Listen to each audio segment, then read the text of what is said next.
পৃথিবীর একেবারেই last আওয়ারের last মুহূর্তে আমরা পৃথিবীতে আগমন করেছি।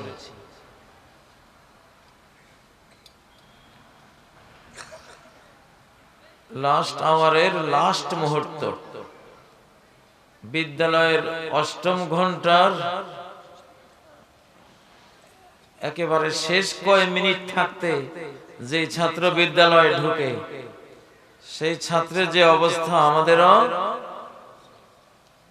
সেই অবস্থা। আমাদের নবী সাল্লাল্লাহু আলাইহি ওয়াসাল্লাম যখন পৃথিবীতে আসেন তখন কিয়ামত শুরু, কিয়ামতের যাত্রা আরম্ভ। বুইসতু ফি নাসামিস সাআ, কিয়ামতের মৃদুমন্দ বায়ু যখন প্রবাহিত হতে শুরু করেছে, কিয়ামত স্টার্ট হয়েছে, তখনই পৃথিবীতে আমি আগমন করেছি। নাসাম, নাসাম বলা হয় মৃদু হাওয়া, দমকা হাওয়ার আগে একটু মৃদু হাওয়া আসে, এটাকে আরবিতে বলে নাসাম। তো মূল কিয়ামতের পূর্বাভাস যখন আরম্ভ হয়েছে তখন আমি এসেছি। একটা মাহফিল যেমন আসর টাইম থেকে শুরু হয়, আসরের টাইম থেকেই বক্তৃতা আরম্ভ হয়, ধীরে ধীরে বড় বক্তা, আরো বড় বক্তা, লাস্ট বক্তারা আসে। তো কিয়ামতেরও তো একটা ফার্স্ট আছে, একটা লাস্ট আছে। কিয়ামত একটা দীর্ঘ প্রক্রিয়া। পৃথিবীর শেষ হতে তো ১,৫০০-২,০০০ বছর চলে যাওয়ার কথা, সেটার একেবারে শুরুতে আমাদের নবী মুহাম্মদ সাল্লাল্লাহু আলাইহি ওয়াসাল্লাম আগমন করেছেন।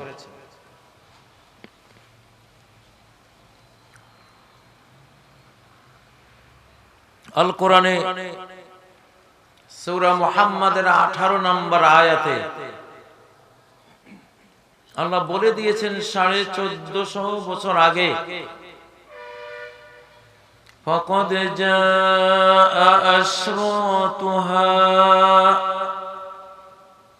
চলে এসেছে কিয়ামতের আশরাত। আশরাত বলা হয় আওয়াইলুশ শাই, কোন বস্তুর, কোন বিষয়ের প্রথম ধাপগুলি, প্রথম যে জিনিসগুলো থাকে এগুলোকে বলা হয় আশরাত। আল্লাহ বলতেছেন কাদ জাআ আশরাতুহা আওয়াইলুহা, কিয়ামতের ফার্স্ট স্টেপ গুলো শুরু হয়ে গেছে। কত বছর আগে? ১৪৫০ বছর আগে কোরআন বলছে আশরাতুহা আওয়াইলুহা আলামাতুহা। জ্বর আসার আগে গা গরম হয়, তীব্র জ্বর আসার আগে একটু ব্যথা হয়, পেইন হয়, বিভিন্ন সিমটম দেখা দেয়, দেখা দেয় না? জ্বর তখন থেকে শুরু। তো কিয়ামতের প্রক্রিয়া শুরু হয়েছে ১৪৫০ বছর আগে। এর প্রথম আলামত ছিলেন মুহাম্মদুর রাসূলুল্লাহ সাল্লাল্লাহু আলাইহি ওয়াসাল্লাম, শেষ জামানার নবী তিনি ছিলেন। তো এখন তো লাস্ট আওয়ারের লাস্ট অংশে আমরা আছি। বলতে বলতে একদিন দেখবেন যে কি বিপর্যয় পৃথিবীতে বয়ে যায়। যেমনটা বলতে বলতে করোনার বিপর্যয় আমরা দেখলাম। সামনে দিনগুলো ভালো যাবে না, আরো ভয়ঙ্কর আসবে। তারপরে আবার ইসলাম যখন আসবে, কিছু সময় মানুষ পৃথিবীতে দ্বীন ঈমান নিয়ে থাকবে, কিন্তু কিয়ামতের বৃহত্তম আলামত গুলো, পশ্চিম দিক থেকে সূর্যের উদয়, দাব্বাতুল আরদ, ভূগর্ভ থেকে বিশাল মাত্রার প্রাণী বেরিয়ে আসবে, যে মুসা আলাইহিস সালামের লাঠি আর সুলাইমান আলাইহিস সালামের আংটি একটা কাফেরের বিরুদ্ধে ব্যবহার করবেন। কাফেরকে এটা দিয়ে টাচ করলে কাফের কালো হয়ে যাবে, মুমিনকে টাচ করলে সে উজ্জ্বল শুভ্র শ্বেতাঙ্গ হয়ে যাবে, নুরানি হয়ে যাবে। তারপর দুখান 40 দিন আকাশ পুরোটাই কঠিন ধূম্রপুঞ্জে অন্ধকার হয়ে থাকবে। সে বছর কোনো ফল ফসল হবে না। সূরা দুখান স্পষ্ট রয়েছে, ফারতাকিব ইয়াওমা তাতিস সামাউ বিদুখানিম মুবিন, প্রতীক্ষায় থেকো যেদিন আকাশ খুল্লুম খোলা ধূম্রপুঞ্জ নিয়ে হাজির হবে, ধোঁয়ায় আচ্ছাদিত হবে। সেই কোনো পারমাণবিক যুদ্ধের কারণে হোক অথবা মহাজাগতিক কোনো ধ্বংসযজ্ঞের কারণে হোক, যে কারণে হোক, সূরা দুখান ধূম্রপুঞ্জ নামে সূরাই যেহেতু আছে, এটা তো হবেই।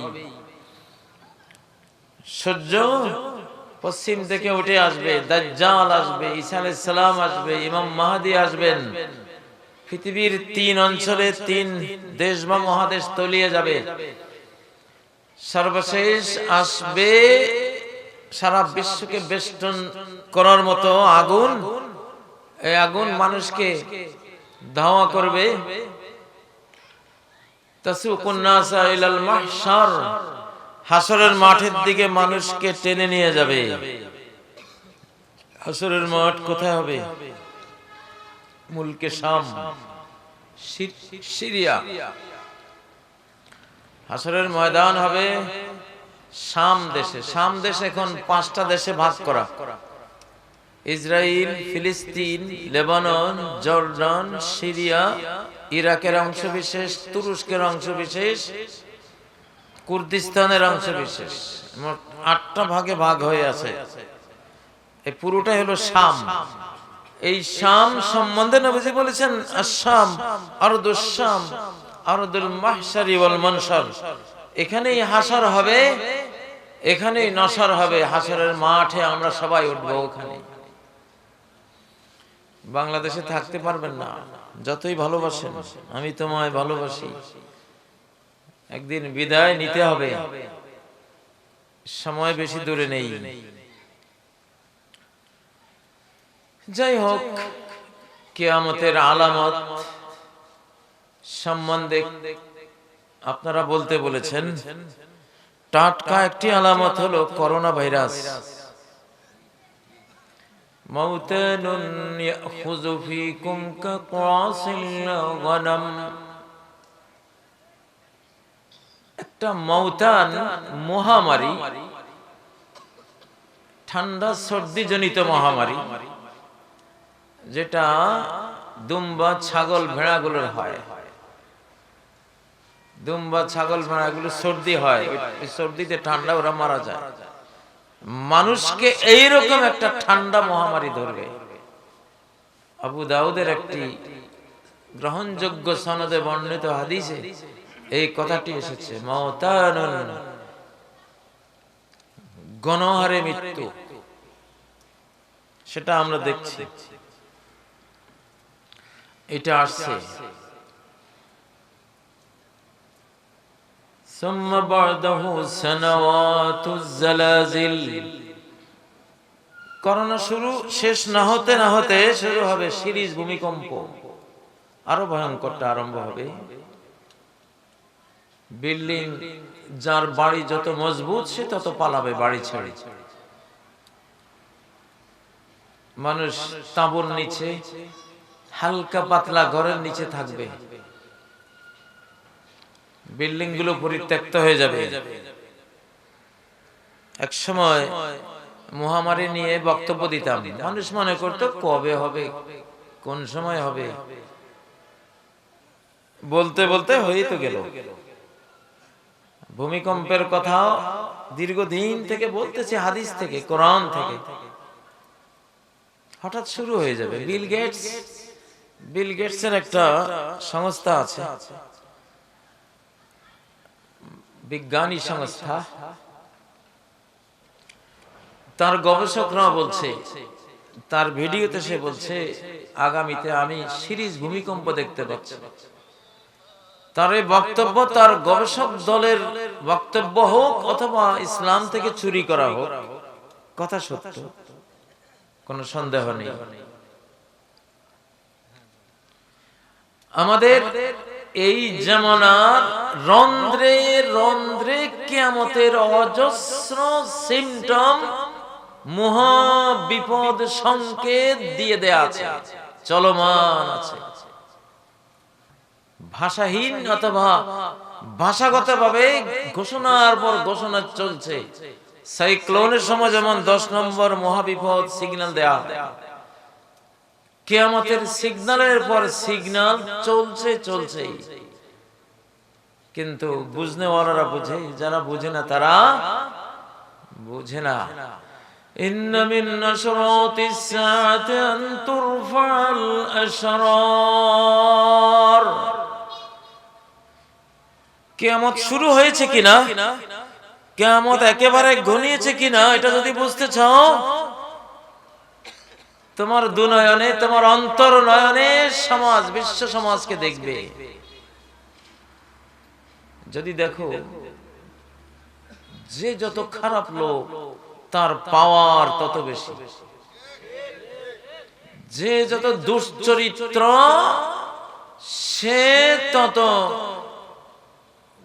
গোলাপের মতো, ফুলের মতো চরিত্র।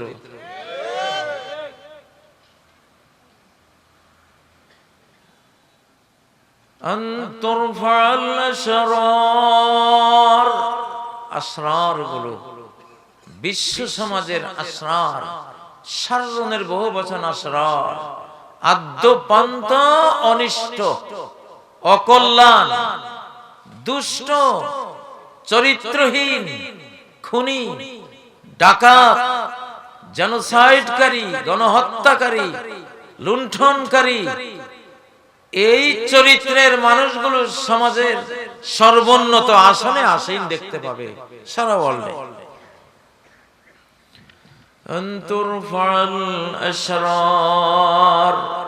চিকিৎসা বিজ্ঞানী হোমিওপ্যাথিদের দোকানে গেলে দেখি না স্কিনের মতো বসে থাকে। হ্যানিম্যান এলোপ্যাথিক সার্জন ছিলেন, অনেক বড় ডক্টর ছিলেন। এলোপ্যাথি হলো ফিজিওলজিক্যাল। এলোপ্যাথিকরা আত্মা, রূহ বলে কিছু আছে স্বীকারই করে না,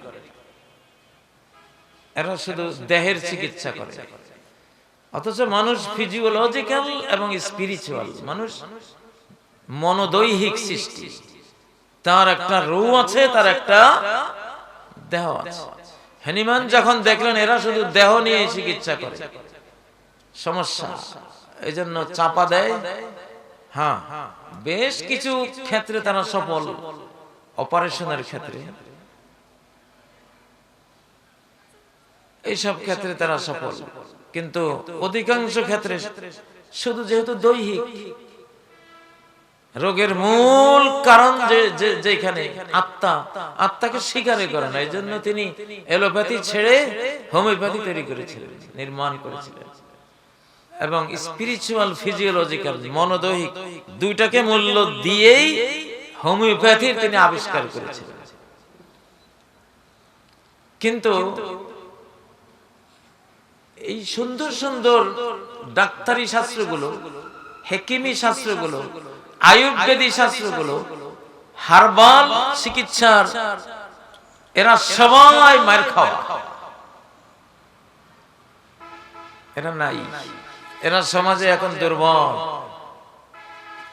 কিন্তু এমন একটা মেডিকেল সায়েন্স বা শাস্ত্র গোটা বিশ্বের উপরে জেকে বসেছে, তাদের এই জেকে বসা দেখে আমি বুঝি, যেহেতু নবীজির হাদিস তুরফাল আশরার, যার মধ্যে মন্দের পরিমাণ যত বেশি তার পাওয়ার তত বেশি হবে, তার জৌলুস তত বেশি হবে, তার বিস্তৃতি তত বেশি হবে। এই জন্য এই যুগের যেই কোনো জৌলুসওয়ালা, খুব রংঢংওয়ালা, খুব চালু মাল, খুব চলছে, খুব ভাইরাল, খুব কাটতে যাচ্ছে, নির্বিঘ্নে চলছে, বাধাহীন, জয় জয়কার হচ্ছে, এরকম যে কোনো জিনিস দেখলেই মনে একটু খটকা লাগে। ওই হাদিসটা এসে দাঁড়ায়, এই যদি ভালোই হতো তাহলে এত জয় জয়কার কেন? এই যুগে তো ভালোর জয় জয়কার হবে না, এই যুগে হবে ভালোর হাহাকার।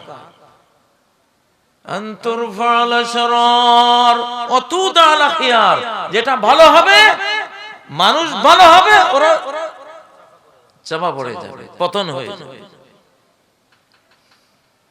পতন হয়ে যাবে। আর যেগুলো মন্দ এগুলো কি বেশি উঠবে। এই জন্য বেশি ওঠা জিনিস দেখলেই একটু সন্দেহ করবে। বিশ্ব সমাজে এখন খুব চালু মাল, উনি সর্বত্র গ্রহণযোগ্য। সমস্যা আছে, কি আছে? কারণ এই যুগে তো এটা হবে না, এই যুগে এটা হবে না। এই জন্য বলছি, যে কোনো জিনিস খুব বেশি একেবারে সারা ওয়ার্ল্ডে এটা গ্রহণযোগ্য হয়ে গেছে, স্বীকৃত হয়ে যাচ্ছে, রাষ্ট্রীয়ভাবে, বৈশ্বিকভাবে, ইন্টারন্যাশনাল ভাবে সবাই গুণগান করছে, আমি সন্দেহ করতে হবে এর মধ্যে মন্দ থাকবে। না হলে এত ঊর্ধ্বে উঠে কি করে? ভালোরা তো এখন মার খাবে, ভালোরা এখন পরাস্ত হবে, ভালোরা এখন ফাঁসির রশিতে ঝুলবে, ভালোরা এখন পালাবে, ভালোরা এখন মিন শাহিকিন ইলা শাহিক, এক পাহাড় চূড়া থেকে আরেক পাহাড় চূড়ায় দাপিয়ে পালিয়ে বেড়াবে, জীবন নিয়ে বেড়াবে। এটা মূলনীতি দিয়ে গেলাম, যেটা খুব কাটতি, খুব শক্তি, খুব পাওয়ার, খুব মজা আছে, সেই রকম ভাইরাল, সেই রকম জন প্রিয়তা আছে, জনবল, ক্ষমতা বল। আমি বাংলাদেশ নিয়ে বলছি না ভাই, অন্তত এই ব্যাপারে আমার জ্ঞান ভালোই আছে, আমি বাংলাদেশ নিয়ে কথা বলি না। কারণ যে দেশে থাকি, এই দেশটা তো অন্তত আমার জন্য সেফ থাকতে হবে। আমি বিশ্ব সমাজ নিয়ে কথা বলি। খুব বেশি যেটার সচলতা বুঝতে হবে, মন্দ আছে, কি আছে? ওই যে ভালোবাসা দিবস আসতেছে, দেখবেন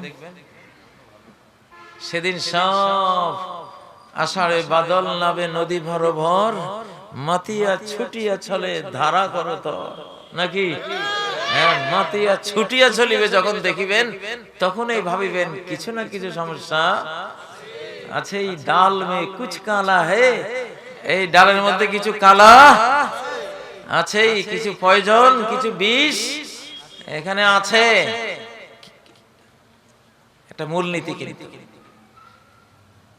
ভালো জিনিসগুলি এখন চাপা পড়া, ভালো জিনিসগুলি। আব্দুল্লাহ ইবনে মাসউদ বলেন, আনতুম ফি জামানিন ইয়াকুদুল হাক্কু ফীহিল হাওয়া ওয়া সায়াতি জামানুন ইয়াকুদুল হাওয়া ফীহিল হাক্কা। এক জামানা, তোমরা যে জামানায় আছো, এই জামানায় হক, ন্যায় অন্যায়কে পরিচালনা করছে, ন্যায়ের অধীনস্থ হয়ে আছে অন্যায়গুলো। এটা সাহাবীদের জামানা। কিয়ামতের আগে এক জামানা আসবে, অন্যায়গুলি পরিচালকের আসনে থাকবে, ন্যায়গুলো তাদের অধীনস্থ, তটস্থ, দুর্বল, পরাজিত, পরিচালিত হয়ে থাকবে। ওরা দয়া করলে চলবে, না হলে চলবে না। এই জন্য আমি এখন সবকিছুকে মোটামুটি একটু সন্দেহ করি।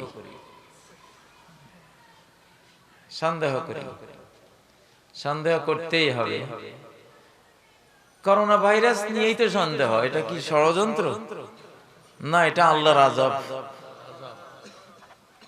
না, 50-50 ষড়যন্ত্র হতে পারে, 50% সম্ভাবনা আছে। পরাশক্তিরা বলছে বায়োলজিক্যাল বিশ্বযুদ্ধ হতে পারে। এর ভ্যাকসিন নিয়ে কত তামাশা বিশ্বব্যাপী চলছে। সম্ভবত ব্রাজিলে ভ্যাকসিন নিয়ে 12 জন মারা গেল শুনলাম।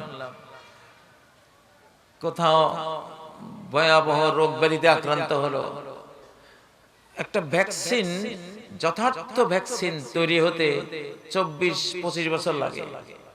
ওল্ড জেনারেশনের ভ্যাকসিন গুলো, বসন্তের ভ্যাকসিন, কলেরার ভ্যাকসিন, পোলিও ভ্যাকসিন, এগুলো আমাদের বয়সী ওল্ড জেনারেশন। এগুলো অনেক পরীক্ষা নিরীক্ষার বৈতরণী পার হয়ে হয়ে হয়ে মোটামুটি একটা স্টেজে এগুলো আসছে। তারপরে ওগুলো নিয়েও কথা যে আফ্রিকা মহাদেশে পোলিও ভ্যাকসিন দিয়ে এইডস মহামারী ছড়িয়ে দিয়েছে। 100% আমি নিশ্চিত, কারণ এটা হয়েছে। আমার কাছে বহু দলিল প্রমাণ রেডি আছে। বন্ধুরা তো অনেকে দলিল জানতে চায়, এই জন্য দলিলের কথা বলে দিলাম, এটা আছে।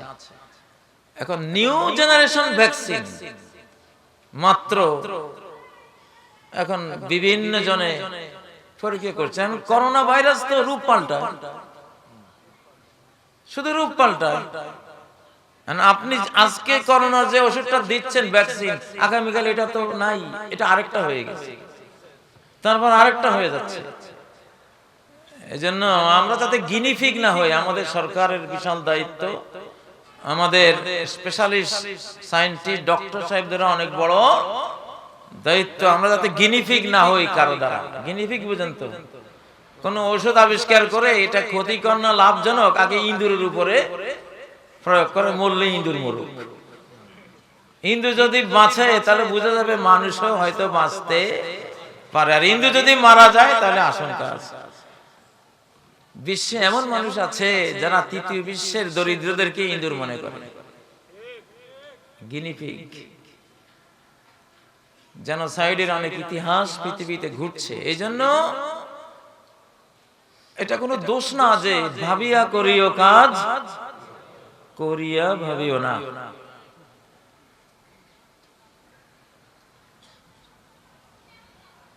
প্রিয় ভাইয়েরা, তো একটা মূল নীতি আপনাদেরকে দিলাম, আনতুরফাল আশরার ওয়া তুদাল আখিয়ার। যেগুলি ভালো, যেগুলি উত্তম, যেগুলি আল্লাহওয়ালা, আল্লাহর প্রিয়, রাসূলের প্রিয়, এরা এখন সব চাপা। এই জিনিসগুলি সব চাপা পড়া। আর যেগুলো শয়তানের, ইবলিসের, দাজ্জালের, যেগুলো মন্দ, অনিষ্টকর, ধ্বংসযজ্ঞে ভরা, এগুলি এখন বিশ্ব নেতৃত্বে। অতএব সাবধান থাকবে। আনতুরফাল আশরার, ব্রেইন গুলো সব আশরারদের নিয়ন্ত্রণে, দুষ্ট লোকদের নিয়ন্ত্রণে সবার ব্রেন। কারণ আপনার ব্রেন কি, বিশ্ব মিডিয়া আপনাকে যেদিকে টানবে আপনি সেদিকে। আপনার কোনো নিজস্ব বুদ্ধি এখন আর নাই। কোটি কোটি ঢোল, তবলা, বাদ্য, দোতারা, সেতারা, বক্তা রেডি আছে না? একটা মিথ্যাচারকে 1 কোটি ঢোল তবলা বাজিয়ে লক্ষ লক্ষ চ্যানেলে প্রচার করে দেবে। আপনি মনে করবেন হয় বুঝি, অবশ্যই।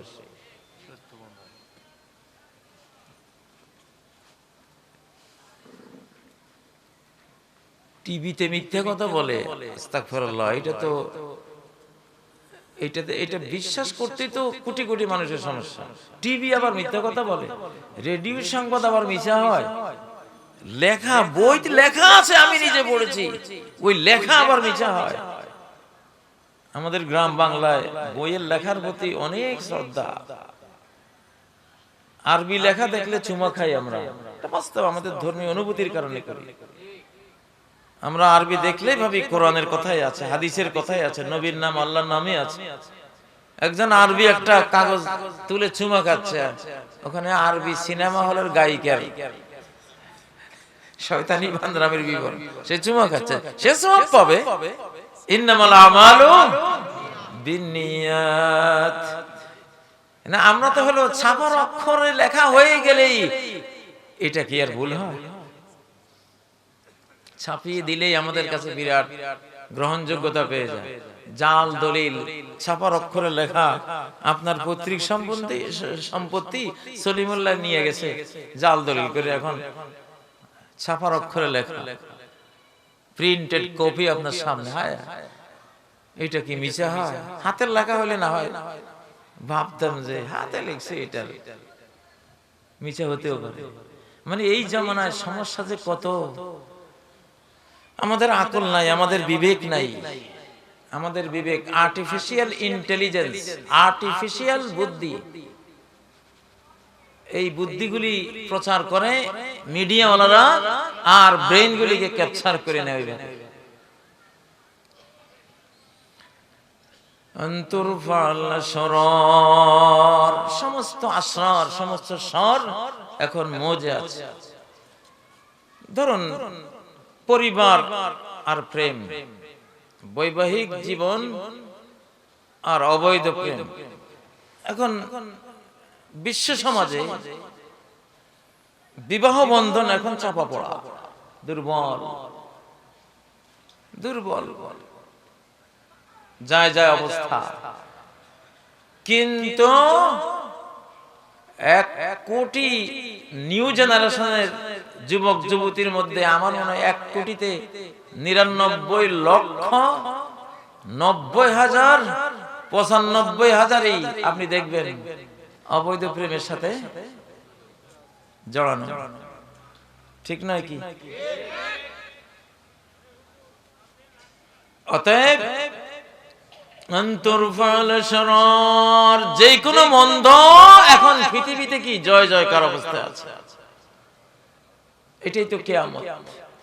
ভালো হেরে যাবে, মন্দ উঠে যাবে, মানে চেঞ্জ হয়ে যাবে পৃথিবীটা, কি চেঞ্জ হয়ে যাবে। ভাইরা, সর্বাঙ্গে ব্যথা, ওষুধ দেব কোথা? সূরা আন-নিসার 116 থেকে 121 নম্বর আয়াত পর্যন্ত পড়লে দেখবেন শয়তান বলে আসছে। কোরআনের একটা অলৌকিক ঘোষণা, পূর্বাভাস, অতীতে কোনোদিন এটা দেখা যায় নাই।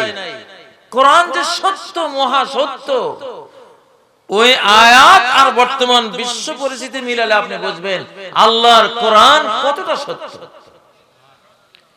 ওয়ালা আমরুন্নাহুম ফালায়ুগাইয়িরুন্না খালকাল্লাহ।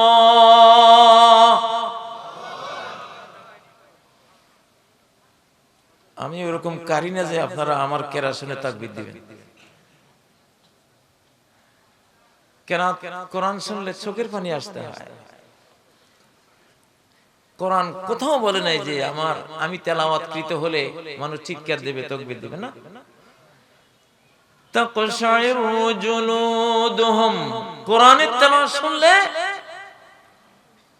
তার ভেতরের ঈমান এই তেলাওয়াতকে রিসিভ করেছে কিনা, কোরআন তার হৃদয় মূলে গিয়ে স্থান করতে পেরেছে কিনা, আল্লাহর ভয় তার অন্তরে গিয়েছে কিনা, এর সিম্পটম হবে তাকশাইরু জুলুদুহুম, তার পশম খাড়া হয়ে যাবে। সাইলেন্ট কিন্তু পশম খাড়া হয়ে যাবে। ইকশারা, মানুষ হৃদয়ের গভীরে কোনো জিনিস অনুভব করলে তার গা শিউরে ওঠে।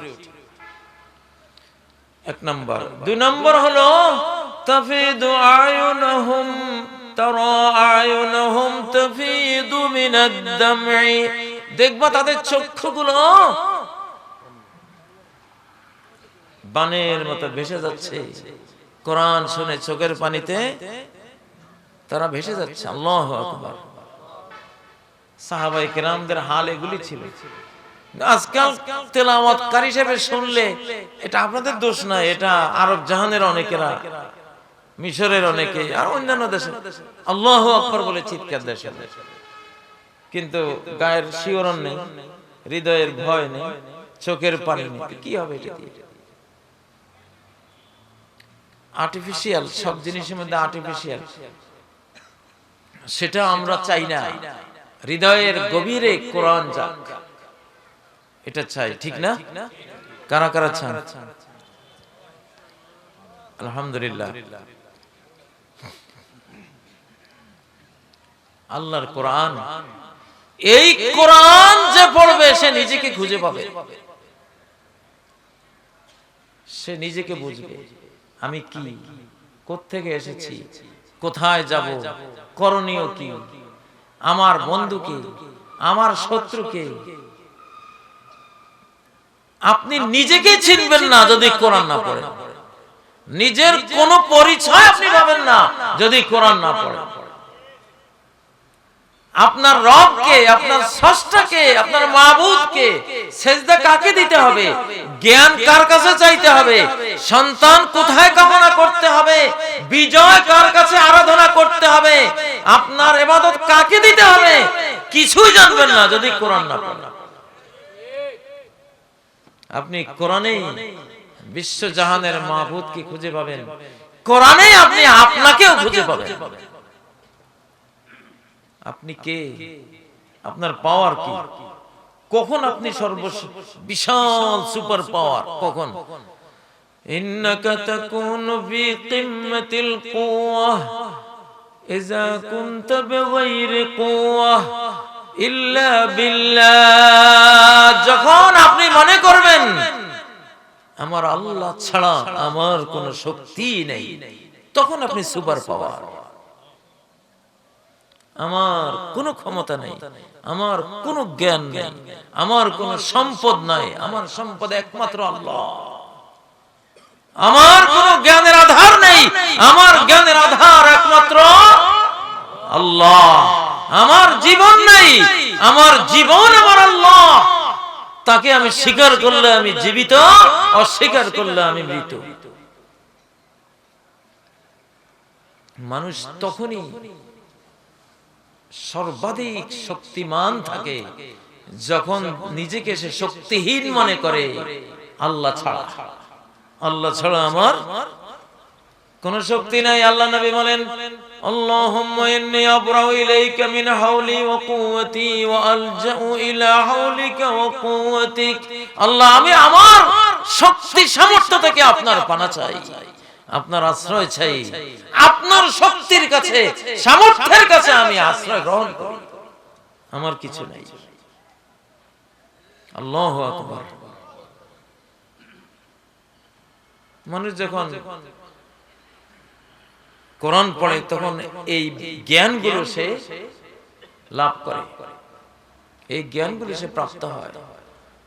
এজন্য কোরআনকে মনের গভীরে নিতে হবে। মনের গভীরে গেলেই চোখের পানি আসবে, গা শিউরে উঠবে, ভয় আসবে। কোরআন যা নির্দেশ দেয় সেটা আপনি পালন করতে পারবেন, নিজেকেও চিনবেন। কোরআন পড়লে আল্লাহকেও চিনবেন। বাংলাদেশের মানুষ খাজা বাবাকে খুব চেনে, আল্লাহরে চিনে না। কিভাবে বলে খাজা বাবার দরবারে কেউ ফিরে না? কিভাবে বলে? এই একটা কথাই তো 7 আসমান ভেঙে পড়ার কথা, আল্লাহ যদি ধরে না রাখতেন। কারণ খাজা বাবাকে সে চিনে, জানে, তাদের সাথে উঠা বসা, সব সময় লেনদেন, ভাব বিনিময়, সবের জন্য চিনে। কিন্তু আল্লাহর সাথে কোনো পথ পরিচয় নাই। কোরআন পড়লে বুঝলে তুমি আল্লাহকে খুঁজে পেতে। আল্লাহু আকবার।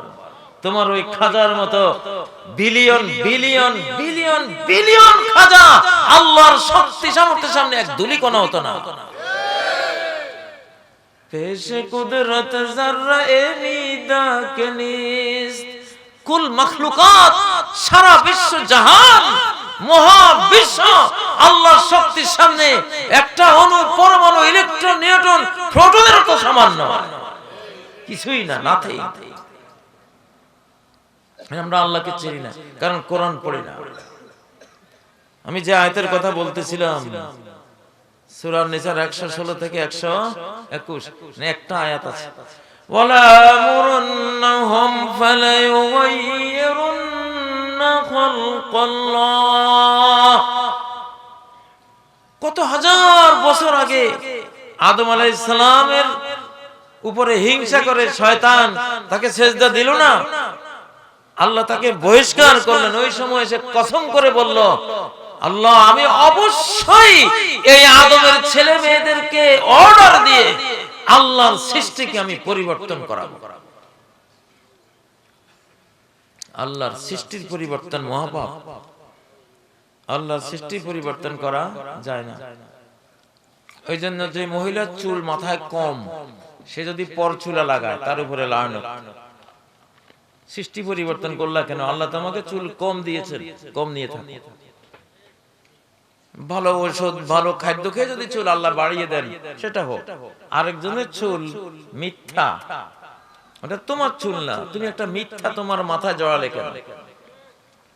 সহিহ বুখারী হাদিসে এসেছে, লানাল্লাহুল ওয়াসিলাতা ওয়াল মুস্তাওসিলা, যে নারীরা পরচুলা মাথায় লাগায়, যে এটা লাগাবার কাজ করে দেয় কর্মী, তার উপরও লানত, জান্নাত থেকে এক্সপেল, বহিষ্কৃত, রহমত থেকে বহিষ্কৃত। ওয়াল মুস্তাওসিলা, যেই নারী বলে আসো আমার মাথায় চুল কম একটু লাগিয়ে দাও, এর উপরও আল্লাহ লানত। কারণ আল্লাহ সৃষ্টি পরিবর্তন করে ফেলছে।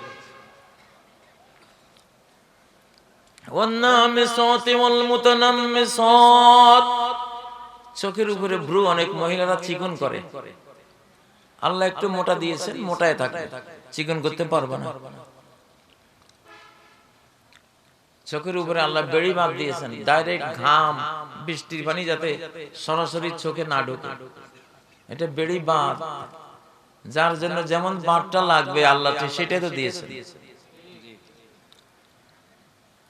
তুমি কাটবে না, সৃষ্টি চেঞ্জ করবে না, লানত। ওয়াল মুতাফাল্লিজাতি লিল হুসনিল মুগায়্যিরাতি খালকাল্লাহ, কাউকে আল্লাহ দাঁত একটু মোটা দিয়েছেন, সেটাকে ঘষে ঘষে চিকন বানায়, দাঁতকে সুন্দর বানায়, তারপরে লানত। মোটা দাঁত মোটাই থাকে। আল্লাহ তোমার জন্য ফ্যাশন সুন্দর মনে করেছেন, এটাই তোমার ফ্যাশন। মোটা দাঁত চিকন করা, নবীজি বলছেন আল মুগায়্যিরাতি খালকাল্লাহ, এরা আল্লাহর সৃষ্টিকে তাগয়ীর করে দিল, চেঞ্জ করে দিল, বদলে দিল, এদের উপর আল্লাহ লানত। আচ্ছা, মোটা একটা দাঁত চিকন করে ফেললে কি হলো?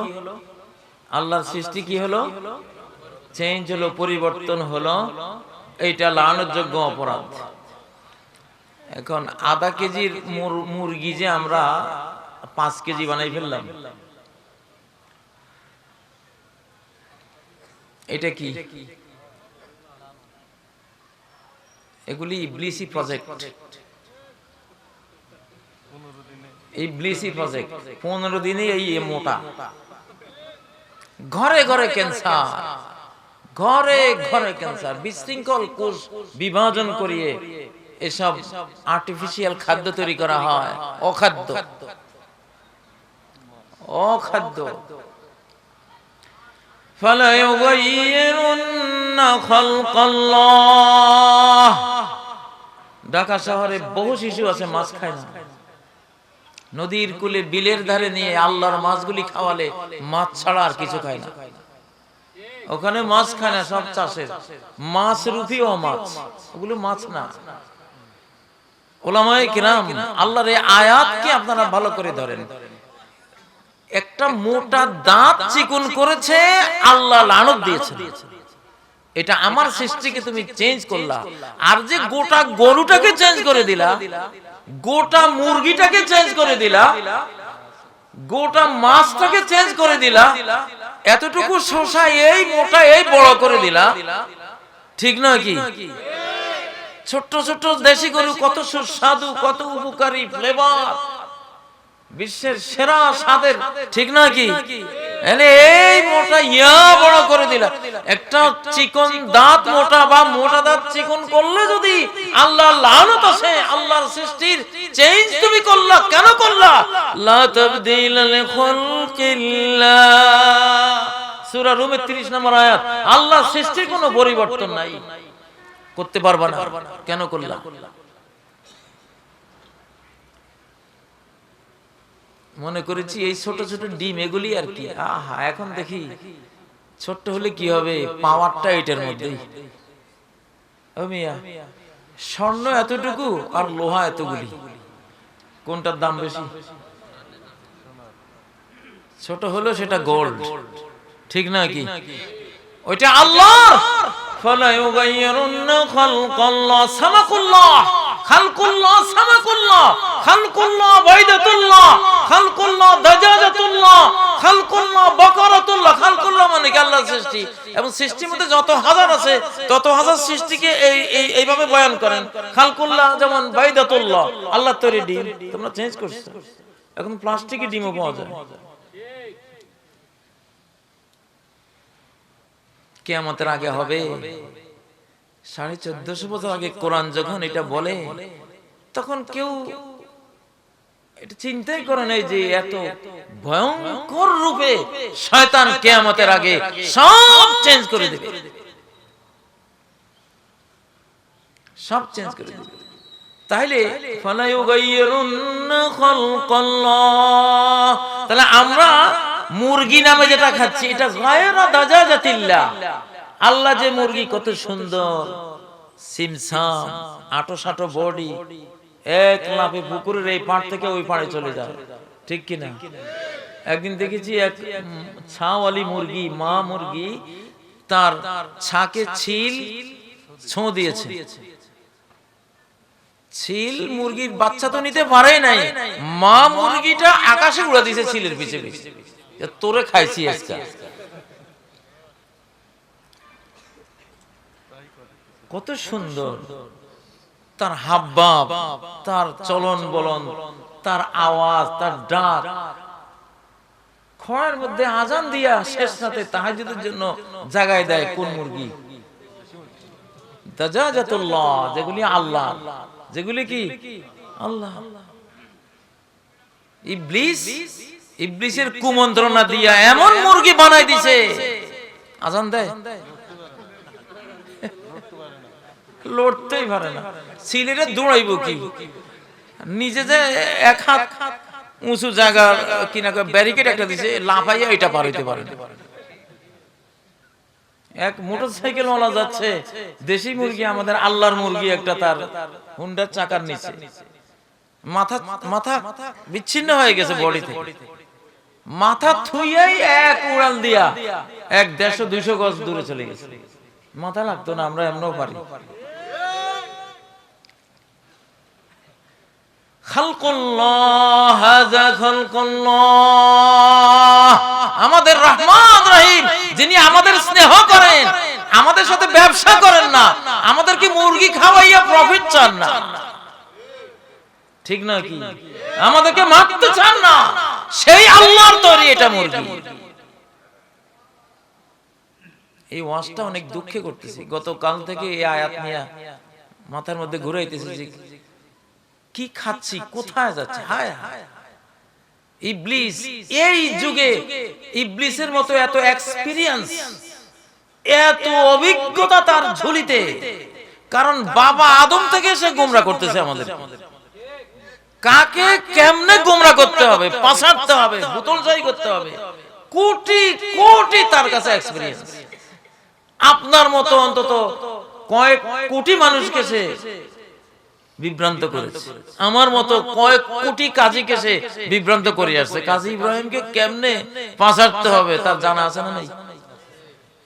এই জন্য ডেইলি সকালে আউযু বিল্লাহি মিনাশ শাইতানির রাজিম 10 বার, বিকেলে 10 বার। আল্লাহ, এই কুত্তার সাথে পারতাম না, তুমি তোমার কুত্তা সামলাও, ঠিক না বে? ঠিক। এত অভিজ্ঞতা তার, কিভাবে সব খাদ্য পরিবর্তন করে দিয়েছে। কলা খান, এখন আর অরিজিনাল কলা কি খাচ্ছেন? আল্লাহ যে কলাটা বানিয়েছে কত সুন্দর, কত ফ্লেভার। মাছটা আল্লাহ বানিয়েছে, মাছ মুখে দিলে চাষের মাছ যেন মাটি, শিশুদেরকে দিলে সেটা ফেলে দেয়। মাছ যে একটা খাদ্য, এই পঞ্চম প্রজন্মের এখনকার শিশুরা বুঝেই না এটা আবার কি খায়, ওরা খেতেই চায় না। শশা, সেই শশা স্মৃতিচারণ করলে কি বলবো, এতটুক শশা, হায় রে তার সুঘ্রাণ, তার জৌলুস, জিহ্বায় দিলে তার স্বাদ। একটা শশা খেলে মনে হয় যেন 1 সপ্তাহ তার স্বাদ জিহ্বায় লেগে আছে। মুরব্বি খেয়াল আছে না নাই? তোমরা এই চিকন ছোট ছোট শসা কারা কারা খেয়েছো এই প্রজন্মের? হাত তোলো দেখি। যাক, আবি কুছ লোক বাকি হ্যায় জাহাঁ মে, পৃথিবীতে কিছু মানুষ এখনো আছে অরিজিনালটা যারা পাইছে। আমি তো একটা মামলা রেডি করে রাখছি, যারা আল্লাহর এই সৃষ্টিকে পরিবর্তন করে আমাদেরকে মাছ রূপী অমাছ খাইয়েছে, মুরগি রূপী অমুরগি, লাইসাত মিনাদ দাজাজাতি বিশাই, এটা মুরগি না, আচ্ছা জাল নোট আর অরিজিনাল নোট। জাল নোট কি অরিজিনাল নোটের সাথে কোন দিক থেকে কোন সাইড থেকে তুলনা করা যায়? ওটা টোটালি অপরাধ, ঠিক নাকি?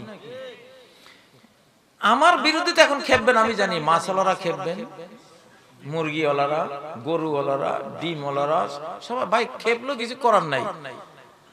কিন্তু আমি তো আয়াতে দেখতে পাচ্ছি আমেরিকায় এক দম্পতি এখন অ্যাভেলেবেল, যে কোনো নারী মন চায় পুরুষ হয়ে যায়, যে কোনো পুরুষ মন চায় নারী হয়ে যায়।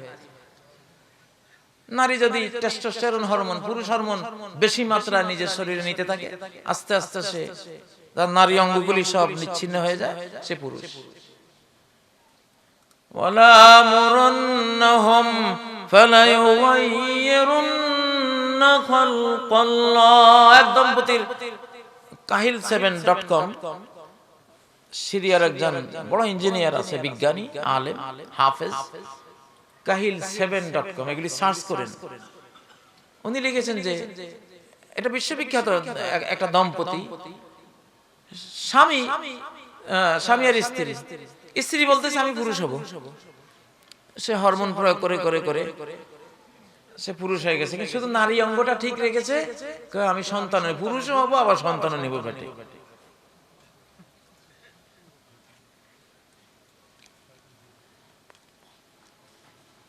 যেখানে একটা মোটা দাঁত চিকন করলে সে মালউন, অভিশপ্ত, সেখানে ফুল নারীটা তুমি পুরুষ হয়ে গেলা, ফুল পুরুষটা নারী হয়ে গেলা। কত বড় মাগদুম আলাইহিম, কত বড় মালউন আর অভিশপ্ত আর গজব এটা বিশ্ব জাহানের জন্য, আল্লাহর মহা সৃষ্টি জগতের জন্য এটা অভিশাপ, ঠিক নয় কি? ঠিক তো কইছেন, আসতে বলছেন, আপনার বেশি বুঝার দরকার নাই। আল্লাহ যে লানত দিতেছে বস এটা এনাফ, আমি আর কি বুঝতাম, আপনি আর কি বুঝতেন? এটা যে খারাপ আমি আল্লাহ থেকে রাসূল থেকে শুনে নেব, আমার বুদ্ধি বিবেকে ধরুক আর না ধরুক, ঠিক নয় কি? জ্বর হয়ে গেলে তখন তিতাটা ভালো লাগে, মিষ্টিটা তিতা লাগে, ঠিক না? আমারও তো সবাই সেই জ্বরে আক্রান্ত, কুরুচির জ্বরে আক্রান্ত। আমাদের তো এখন আর বুদ্ধি বিবেক নাই, আমাদের বুদ্ধি বিবেক হবে এখন কোরআন, কোরআনের সাথে ঘুরবো। কোরআন যেটাকে খারাপ বলবে না বুঝেই বলবো এটা খারাপ, কোরআন যেটাকে ভালো বলবে আমার বুঝার দরকার নাই। আমার আল্লাহ কি কম বুঝছেন? কোরআন ভালো বলবে, আমি না বুঝে বলতে হবে এটা কি। আর যদি আল্লাহ বুঝিয়েও দেন আলহামদুলিল্লাহ, তা আরো নূরুন আলা নূর, সোনায় সোহাগা, ঠিক নয় কি? কিন্তু এই যে যুগে আমরা বাস করি, নিজের বুদ্ধি বিবেকের উপরে চলা যাবে না, আমার বুদ্ধি বানাতে হবে, আমার ইন্টেলিজেন্স বানাতে হবে আল কোরআন। আমি এটাই হাদিসে আসছে, হযরত আলী যখন বললেন এমন বিপর্যয় আসবে ইয়া রাসূলুল্লাহ কিয়ামতের আগে, ঈমান কি দিয়ে বাঁচাবো? তিনি বললেন কিতাবুল্লাহ, আল্লাহর কিতাব দিয়ে বাঁচাইবা। আল্লাহু আকবার, আল্লাহর কিতাব দিয়ে বাঁচাই। এই যে করোনা আসছে, মুসলিম বিশ্ব 50% বেঁচে যাচ্ছে শুধু ঈমান আর কোরআনের উসিলায়, ঈমান আর কোরআনের কারণে, আলহামদুলিল্লাহ। বাকি 50% ওষুধ খেলে চলবে, ওষুধও আমাদের আছে, ভ্যাকসিন তোদেরটা আবিষ্কারের আগে আমরা আবিষ্কার করা ভ্যাকসিন পাইয়া রইছি আমরা। ওরা গবেষণা করে করে বের করবে, বের করার আগে আমরা পাইয়া গেছি। ওরা যেটা 20 বছর 30 বছর 40 বছর গবেষণা করে বের করবে, বের করে যে ফলটা ঘোষণা দেবে, ওই ফলটা আমাদের কোরআনে আমাদের হাদিসে 1400 বছর থেকে ঘোষণা হওয়া আছে অলরেডি। আমরা অত ফকির জাতি না, জ্ঞানের ফকির না আলহামদুলিল্লাহ। তবে আমরা ভ্যাকসিন হোক যেটা হোক, আমরা বলি আমাদের মুসলিম জাতির তৈরি হোক, তাহলে আমরা বিশ্বাস করব। তুরস্কের তৈরি হোক আমরা বিশ্বাস করব, বাংলাদেশের তৈরি হোক আমরা বিশ্বাস করব, কিন্তু অন্য যে কোনো দেশ থেকে আসলে আমাদের কিছু কথা আছে, অত সোজা না। যুগটা খুব কঠিন। করোনার সাথে বিশাল ষড়যন্ত্র চক্রান্ত আমরা দেখতে পাচ্ছি। যদি এটা ষড়যন্ত্রই হয় তাহলে তা আর বলবেন কি, আর যদি আল্লাহর আযাব হয় তাহলে হয়তো আমরা ভাববো, কিন্তু আল্লাহর আযাব হওয়ার চেয়ে ম্যান মেড হওয়ার দিকে পাল্লাটা বেশি ঝুঁকতেছে, হাবভাবে বুঝতেছি। যাই হোক, আল্লাহু আ'লাম। তারপরে ভ্যাকসিন ইসলামে আছে, কিন্তু অবশ্যই বিশ্বস্ত হতে হবে। কি হতে হবে? বিশ্বস্ত হতে হবে, ভ্যাকসিন হতে হবে। সেখানে কোন দিয়েছেন তত ঔষধ দিয়েছেন, এটা আমাদেরই গৌরব, আমাদেরই জিনিস। ভ্যাকসিন আমরা দেব, কিন্তু আমরা কারো দ্বারা যাতে প্রতারিত না হয় এটা অবশ্যই আমাদের জানার অধিকার আছে, বুঝাশোনার অধিকার, দাবির এই অধিকার আছে না নাই? আমাদের আছে।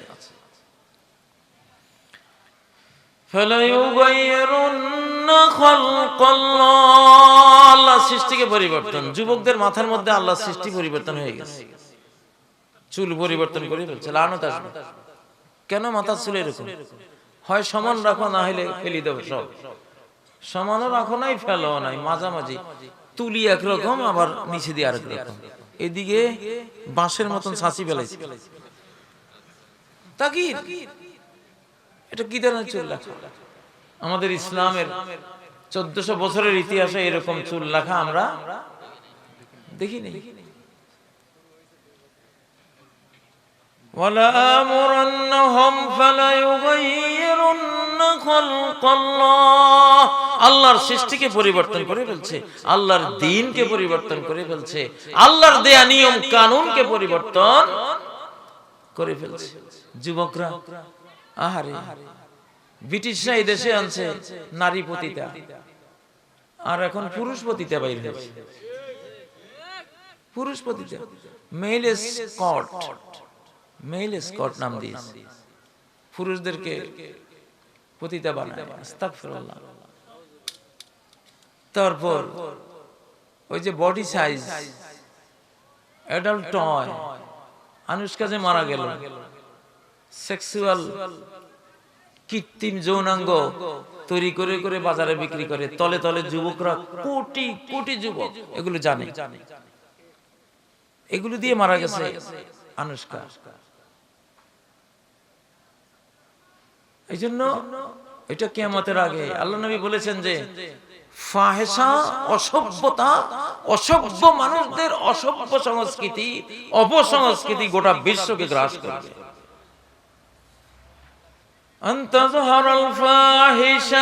ফাহিশার জয় জয়কার, অসভ্যতার জয় জয়কার, বেহায়াপনার জয় জয়কার চতুর্দিকে। ও ভাইরা, এখনকার এই পঞ্চম প্রজন্মকে ওয়াজ করতে হলে ইসলামকে আনতে হবে, কিন্তু আল্লাহ তাআলা ইসলামের যে সূক্ষ্ম বুঝগুলো এখন আমাদেরকে দিয়েছেন, সেই সূক্ষ্ম পর্যায়ে গিয়ে পঞ্চম প্রজন্মকে ইসলাম বুঝিয়ে দিতে হবে। দেখেন, আমি আজকে আপনাদেরকে এখান থেকে কিছু তথ্য দিয়ে যাই। আমি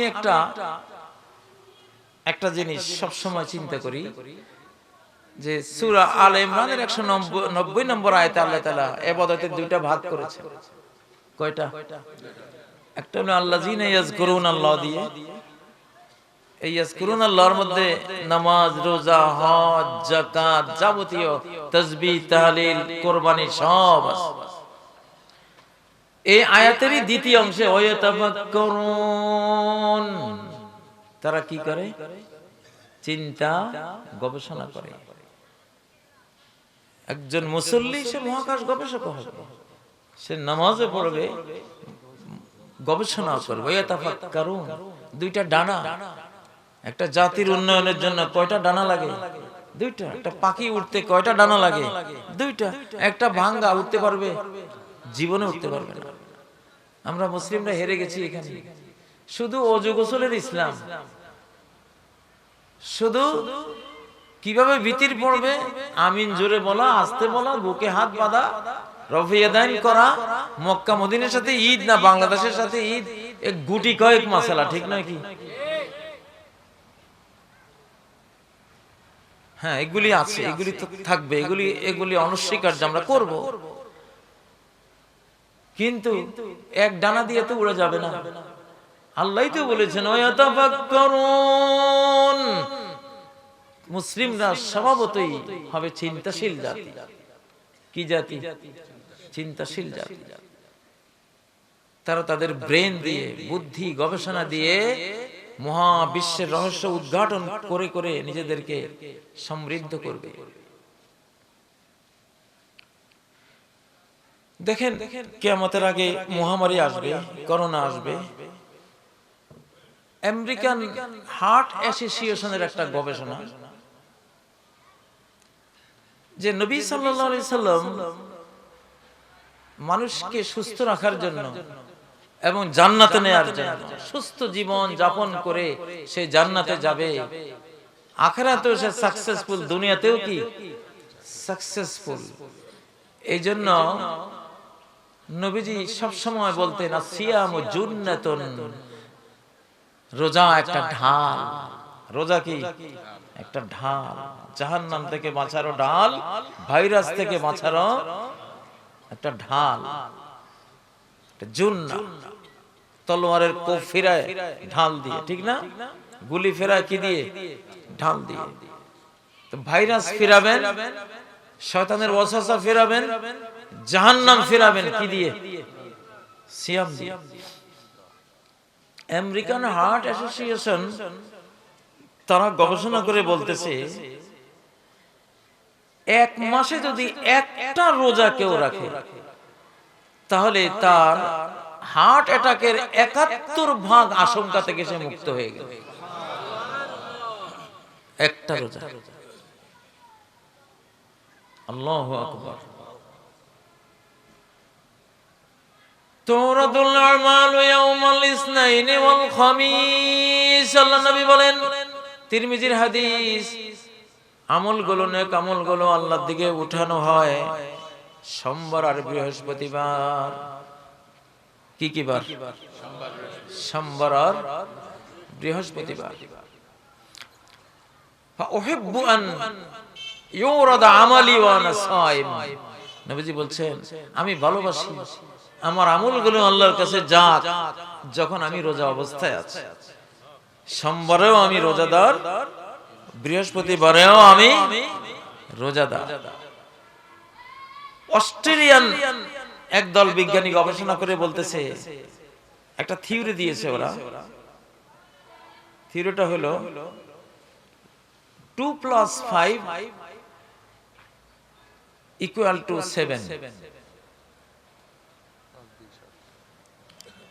মনে মনে ভাবতেছেন যে একবার আমি 1.Q7 + 6 = 13 বলেছিলাম।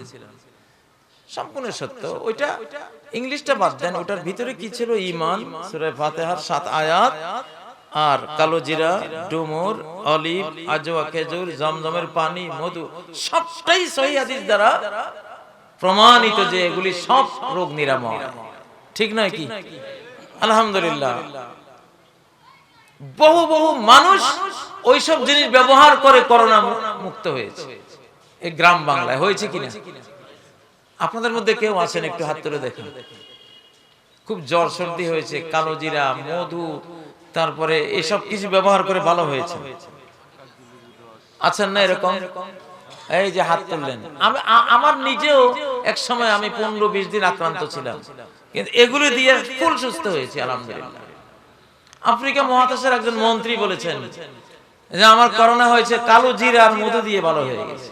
শাহিদ আফ্রিদি বলেছিল যে আমিও কালো জিরা দিয়ে আমি ভালো হয়েছি। কালো জিরার মধ্যে 13 প্রকারের অ্যামাইনো অ্যাসিড আছে, যেটা রোগ প্রতিরোধ ক্ষমতাকে বাড়ায়, ইমিউন সিস্টেমকে এটা শক্তিশালী করে, ওই সিস্টেমে সব রোগের বিরুদ্ধে কাজ করে। আজকের যে থিওরিটা বলতেছি এটা আমার না, অস্ট্রেলিয়ান বিজ্ঞানীদের। এরা বলছে 2 + 5 = 7। এর মানে হলো 2 হলো 2 দিন, 5 হলো 5 দিন, মানে সপ্তাহে 5 দিন খাও, 2 দিন রোজা রাখো। 5 দিন খাও, 2 দিন রোজা রাখো। দেখেন এরা তো এখন বলতেছে, এরা বলতেছে বহু ধরনের রোগ, diabetes, high pressure, heart attack, সব ভয়ঙ্কর রোগবাদী থেকে আপনি সুস্থ থাকবেন যদি এই প্রক্রিয়ায় আপনি রোজা রাখেন। 2 + 5 = 7, মানে সপ্তাহে 2 দিন রোজা, 5 দিন খাবার, মোট কয় দিন হলো? ঠিক এইটা তো আমাদের সহিহ হাদিসের মধ্যে নবীজি বলে গেছেন যে আমি প্রতি সোমবার, সপ্তাহে প্রতি সোমবার, প্রতি বৃহস্পতিবার আমি রোজা রাখি। এখন যে যমুনা আসতেছে, যে ষড়যন্ত্র চক্রান্ত চলছে বিশ্বব্যাপী আমাদের মারার জন্য, এখন একটা ঢাল লাগবে বাঁচতে হলে। কি লাগবে? রোজা রাখতে তো খুব কষ্ট হয়, কিন্তু কষ্ট হইলেও রাখেন, জান্নাতেও যান, আখিরাতে, আর সুস্থও থাকেন দুনিয়াতে। আল্লাহু আকবার। মানজালনা আলাইকাল কুরআন লিতাশকা, কোরআন আপনার উপরে এই জন্য নাজিল করেনি যে কোরআন পেয়ে আপনি দুর্ভাগা, হতভাগা, আপনি কষ্টে জর্জরিত হয়ে যাবেন। কষ্ট দেওয়ার জন্য কোরআন নাজিল করেনি, সুখী বানাবার জন্য কোরআন নাজিল করেছি। কোরআনের প্রত্যেকটি বিধান মানুষের কল্যাণে শতভাগ উত্তীর্ণ। আলহামদুলিল্লাহ, শতভাগ উত্তীর্ণ। এজন্য কোরআনে কারীমের দিকে আমাদের আসা উচিত। আজকের ছেলে মেয়েরা যদি নিজেদেরকে বান্দরের বাচ্চা মনে করে, আপনি কি দিয়ে বুঝাবেন? স্কুল কলেজ তো ডারউইনের তত্ত্ব আছে না নাই? মানুষ জন্ম হয়েছে কোত্থেকে? আস্তাগফিরুল্লাহ, বান্দর থেকে। সে কোরআন পড়ে নাই, নিজেকে বান্দরের বাচ্চা বানিয়ে দিয়েছে। তো বান্দরের বাচ্চা কি করবে? নামাজ পড়বে না শয়তানি করবে? বান্দরের বাচ্চা কি রোজা রাখবে না? যেখানে যা পায় তা মুখে দেবে, ঠিক না? বান্দর তো বান্দরামি তো করবে। এই জন্য পরিকল্পিত ভাবে ডারউইন এক ইহুদির বাচ্চা, ইহুদিদের এক শ্রেণীকে আল্লাহ তাআলা বান্দর বানিয়েছিলেন। এই জন্য গোটা মানব জাতিকে হিংসা করেছে, এই তত্ত্ব বের করেছে যে আমরা যখন বান্দর হয়েছি তোদেরকেও বান্দর বানিয়েছে। আস্তাগফিরুল্লাহ। তাহলে কোরআন না পড়লে আপনার শিশু তো জানতে পারবে না সে কি মানব বংশের না বান্দর বংশের। কোরআন পড়লে সে বুঝবে। ইয়া বনি আদম, ও হে আদম সন্তান, ঠিক নয় কি? ও হে আদম সন্তান। তাহলে আল্লাহ তাআলা তো ইয়া বনিল কিরাদ, হে বান্দরের সন্তান, এটা কি বলেছে আমাদেরকে আল কোরআনে? বলে নাই, বনি আদম বলেছে। প্রিয় ভাইরা, এই জন্য অবশ্যই কোরআন পড়তে হবে। কোরআন পড়লেই আপনার ছেলে সে জানবে সে একজন মানুষ। কোরআন না পড়লে সে নিজের পরিচয়টাও পাবে না। নিজের সভ্যতা, সংস্কৃতি, নিজের দ্বীন, ঈমান, মুক্তি কি, ধ্বংস কি, কিছুই সে জানতে পারবে না। এই জন্য অবশ্যই কোরআনের দিকে আসতে হবে। প্রিয় ভাইরা, কোরআনিক আহ্বান শেষে আপনাদের কিছু প্রশ্ন থাকবে আমি জানি। একটা প্রশ্ন আমাকে জমা দেয়া আছে। সাধারণত আমরা 1 ঘন্টা, 1.25 ঘন্টা বক্তব্য দিয়ে তারপর একটু প্রশ্নে ঢুকি। একটা প্রশ্ন আমার কাছে করা হয়েছে, বলতে বলা হয়েছে যে নিচতলা বাজার, উপরে মসজিদ,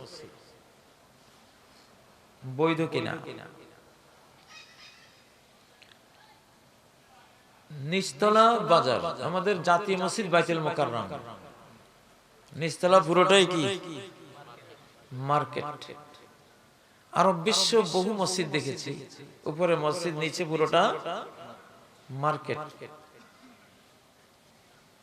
আপনি যেই জায়গাকে ইশারা করে ইন্ডিকেট করে বলবেন যে এই জায়গাটা মসজিদ, ওটাই মসজিদ হয়ে গেল। ওটার নিচে কি উপরে কি এটা দেখার বিষয় না, এটা দেখার দরকার নেই। নিচে কিছু থাকুক সমস্যা নেই, বরং মসজিদের নিচে যদি মার্কেট থাকে, সে মার্কেট মসজিদ কমিটি নিয়ন্ত্রণে থাকবে। সেখান থেকে সেই মার্কেটের আয় দিয়ে মসজিদ চলবে, মসজিদ ভিত্তিক মক্তব চলবে, মসজিদ ভিত্তিক হেফজখানা মাদ্রাসা চলবে। এতে তো আরো কল্যাণ হলো, আরো ভালো হলো। এজন্য কোনো সমস্যা নাই। মসজিদ আপনি যেটা ঘোষণা করবেন এটা মসজিদ, ওইটাই মসজিদ, বাকিটা মসজিদ না। ঢাকায় এখন অধিকাংশ মসজিদেই নতুন যেগুলো হচ্ছে দেখা যায় 10 তলা ভবনে 5-6 তলা মসজিদ, আর উপরে নিচে সব অন্য মার্কেট আছে, রেসিডেন্স আছে ইত্যাদি। এগুলো বৈধ, এগুলো নিয়ে কোনো সন্দেহ নেই। এই ব্যাপারে যাতে আপনাদের মধ্যে কোনো ভুল বুঝাবুঝি না থাকে। আরেকজন ভাই প্রশ্ন করেছেন, আমি আনসার সদস্য, আমাকে জনতা ব্যাংকে বদলি করা হয়েছে, সেখানে ব্যাংকের অনেক কাজও তাদের সহযোগিতা করতে হয়, এরপরে আমার কি সুদের ভাগীদার হতে হবে? আপনি সুদের ভাগীদার হবেন না, তবে সুদের সাহায্যকারী হবেন। দুটা বেশ কম আছে। ভাগীদার মানে একবারে ডাইরেক্ট সুদ খাচ্ছে, আর সহযোগী মানে খাচ্ছে না, বাট খানেওয়ালাদেরকে সহযোগিতা করছেন। যেমন খাদিম বা পরিবেশক যারা থাকে ওরা খায় না, কিন্তু আগান যোগান করে দিচ্ছে, ডাল দিচ্ছে, মাছ দিচ্ছে, ভাত দিচ্ছে, ঠিক না? কোরআনে সূরা আল মায়েদায় 2 নম্বর আয়াতের একটা মূলনীতি আছে, ওয়ালা তাআওয়ানু আলাল ইসমি ওয়াল উদওয়ান, পাপের কাজে, সীমা লঙ্ঘনের কাজে সাহায্য দিও না, সহযোগিতাও দিও না। শরীক তো হবাই না, সহযোগীও হবা না। এইজন্য পারতপক্ষে যদি সেখান থেকে চলে আসতে পারেন এটা তাহলে আপনার জন্য ভালো। ইমাম মাহদী আলাইহিস সালাম সম্পর্কে কিছু বলেন, প্রশ্ন দিয়েছেন, অপেক্ষায় থাকেন ইনশাআল্লাহ। ইমাম মাহদীরা ইনশাআল্লাহ সময় মতো চলে আসবেন। আমাদের জন্য এই ওয়াজ করা এখন নিষেধ, বৈশ্বিকভাবে নিষেধ। বিশ্বের বড় হুজুররা আমাদেরকে নিষেধ দিচ্ছেন। বড় হুজুর তো চিনেনি, বুঝেন না? এক বড় হুজুর ছিল বুশ, তারপরে একজন ছিলেন ট্রাম্প। বিশ্বের বড় হুজুরেরা যে এগুলি পছন্দ করেন না। আর ছোট হুজুরদের কথা কি কইতাম, সেটা তো আর বলাই বাহুল্য। অনেকে বলে আমি নাকি বলেছি 19 সালেই এসে যাবেন, 20 সালে এসে যাবেন। না, এগুলো মিথ্যাচার, বিকৃতি। আমি কিয়ামত সম্পর্কে যখন কথা বলি অবশ্যই তখন আমি বহুবার বলে রেখেছি, এটা ইলমে তাকরিবি, কিয়ামতকে নিকটে বিশ্বাস করার নীতি। দূরবর্তী এই বিশ্বাস করো না, এটা নিকটবর্তী। কারণ কোরআনে আল্লাহ বলেছেন ইন্নাহুম ইয়ারাউনাহু বাঈদা, কাফেররা কিয়ামতকে দূর, দূরবর্তী ভাবে। ওয়ানারাহু করিব, আল্লাহ বলেছেন আমি দেখি কিয়ামত খুবই কাছে। ওয়াল তানজুর নাফসুম মা কদ্দামাত লিগাদ, প্রত্যেকে যাতে দেখে কাল কিয়ামতের জন্য সে কি উপার্জন করেছে, কাল কিয়ামত। আমরা আমাদের লক্ষ্মীপুর নোয়াখালী অঞ্চলে আবহমান কাল থেকে শুনে আসছি কাল কিয়ামতে কি জবাব দেব আল্লাহর কাছে, বলে না? এটা একটা কঠিন জ্ঞান গর্ব কথা, কাল কিয়ামত। কারণ নবীজি বলে গেছেন নিকট আর দূর কোনটা। নিকট বলতে তুমি কোনটাকে নিকট ভাববা, আর দূর বলতে কোনটাকে দূর মনে করবা। তিনি বলতেন কুল্লু মা হুয়া আতিন করিব, যেটা একদিন আসবে এটাকে নিকট ভাবাটাই হলো ইসলাম। যেটা আসবেই এটাকে কাছে ভাবাটাই কি ইসলাম। ওয়া ইন্নামাল বাঈদু মা লাইসা বিআতিন, যেটা কখনো আসবে না ওইটা হলো দূর। যেটা কখনো আসবে না ওইটা কি দূর। তাহলে মৃত্যু আসবে নাকি আসবে না? তাহলে এটাকে কি দূর ভাববো না কাছে? একদম কাছে। কিয়ামত আসবে নাকি আসবে না? তাহলে এটাকে কি ভাববো? কাছে ভাববো। দূর ভাবতাম কখন? যখন একেবারেই আসতোই না, আসবেই না এরকম যদি ইনফরমেশন থাকতো, তাহলে বলতাম যে এটা দূরের জিনিস, মানে এটা হবে না। কিন্তু যেটা হবেই, আসবেই, এটাকে কাছে ভাবাই হলো ইসলাম। এটাই হলো ইসলামের শিক্ষা। সুবহানাল্লাহ। এটা কোরআনেও বলেছেন আল্লাহ তাআলা সূরাতুল মাআরিজের 6 নম্বর আয়াতে, এটা হাদিসেও নবীজি বলেছেন ইন্নামা কুল্লু মা হুয়া আতিন করিব, যেটা আসবেই এটা কি কাছে, এটা নিকটে। ওয়াইন্নামাল বাঈদু মা লাইসা বিআতিন, যেটা আসবে না এটা হলো দূর। তো আমি যখনই কিয়ামত নিয়ে কথা বলি তখন ইলমে তাকরিবি, মানে এটাকে কাছে মনে করার ইলম দেই। এটাকে ডেফিনেটলি অমুক মাসে হবে, অমুক বছরে হবে, ইমাম মাহদি অমুক বছরেই চলে আসবেন, কখনো এটা আমরা বলি না।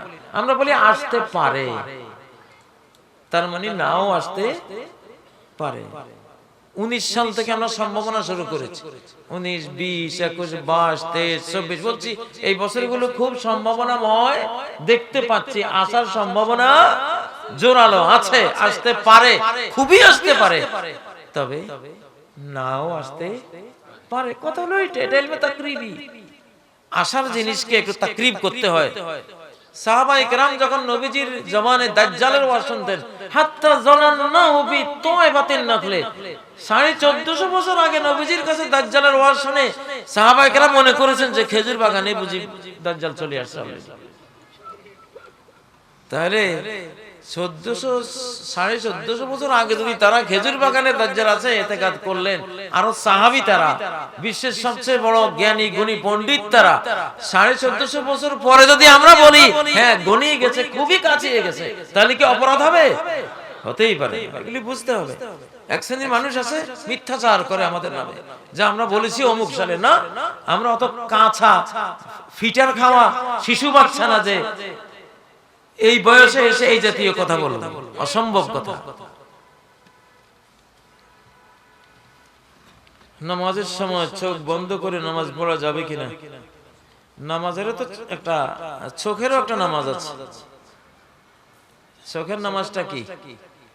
সিজদার জায়গার দিকে তাকিয়ে থাকা। লাম ইউজাবিজ বাসারুহু মাওদিআ সুজুদি, নবী সাল্লাল্লাহু আলাইহি সাল্লামের দৃষ্টি সিজদার জায়গা থেকে কোন দিক নড়াচড়া করত না, দৃষ্টি নিবদ্ধ থাকতো সিজদার জায়গায়। এটা চোখের সালাত। কিসের সালাত? চোখের সালাতের পাঠ। এই নজর দিলে একটা হাসানা হলো, নেক আমল হলো। এক নেক আমলে কমপক্ষে কয় নেকি? 10 নেকি। তাহলে আপনি চোখ খোলা রেখে সিজদার জায়গার দিকে তাকালে 10টা নেকি পাচ্ছেন। আর চোখ বন্ধ করলে চোখের সালাতটা থেকে বঞ্চিত হচ্ছেন, 10 নেকি থেকে বঞ্চিত হলেন। আরেকটা খারাপই হলো কি, ইহুদিদের সাথে মিলে গেল আপনার এই আমলটা। ইহুদিরা চোখ বন্ধ করে নামাজ পড়ে। খালিফুল ইয়াহুদ, নবীজি বলেছেন তোমরা ইহুদিদের বিপরীতে চলো, অনুকরণ করো না। এজন্য চোখ বন্ধ করে নামাজ পড়বেন না। ভারতীয় উপমহাদেশের একজন একটা স্বপ্নে দেখেছে যে তার জান্নাতে 2 স্ত্রী, হুরি স্ত্রীরা দুইজনে অন্ধ। তো যে ওস্তাদের কাছে স্বপ্নটা বলেছেন, সে ওস্তাদ জিজ্ঞাসা করলেন তুমি কি চোখ বন্ধ করে নামাজ পড়ো? কয় জি হুজুর। তাহলে তোমার নামাজ দিয়ে তো হুরি হবে, এই আমল দিয়ে তো জান্নাতের প্রাসাদ, নাজ, নেয়ামত সব হচ্ছে, তো তোমার আমলে যে ত্রুটি থাকবে ওখানকার নেয়ামতের মধ্যেও সেই ত্রুটি দেখা দিবে। এটা স্বপ্ন, এটা কোরআন না হাদিস না, স্বপ্ন। তবে সত্য হওয়ার সম্ভাবনা আছে, হতে পারে, আল্লাহু আলাম। যে কোনো ব্যাংকে মুদারাবা সিস্টেমে টাকা রেখে লাভ খাওয়া যাবে কিনা? ইসলামিক ব্যাংকগুলিতে মুদারাবা মানে আপনি পুঁজি দিবেন, তারা শ্রম দিবে, লভ্যাংশ ভাগাভাগি হবে। Profit and loss sharing business যেটাকে বলে, profit and loss sharing business তো ইত্যাদি, এগুলো ঠিক আছে। তবে বিশ্বস্তভাবে তারা করে কিনা সেটা আপনারা ইয়ে করবেন।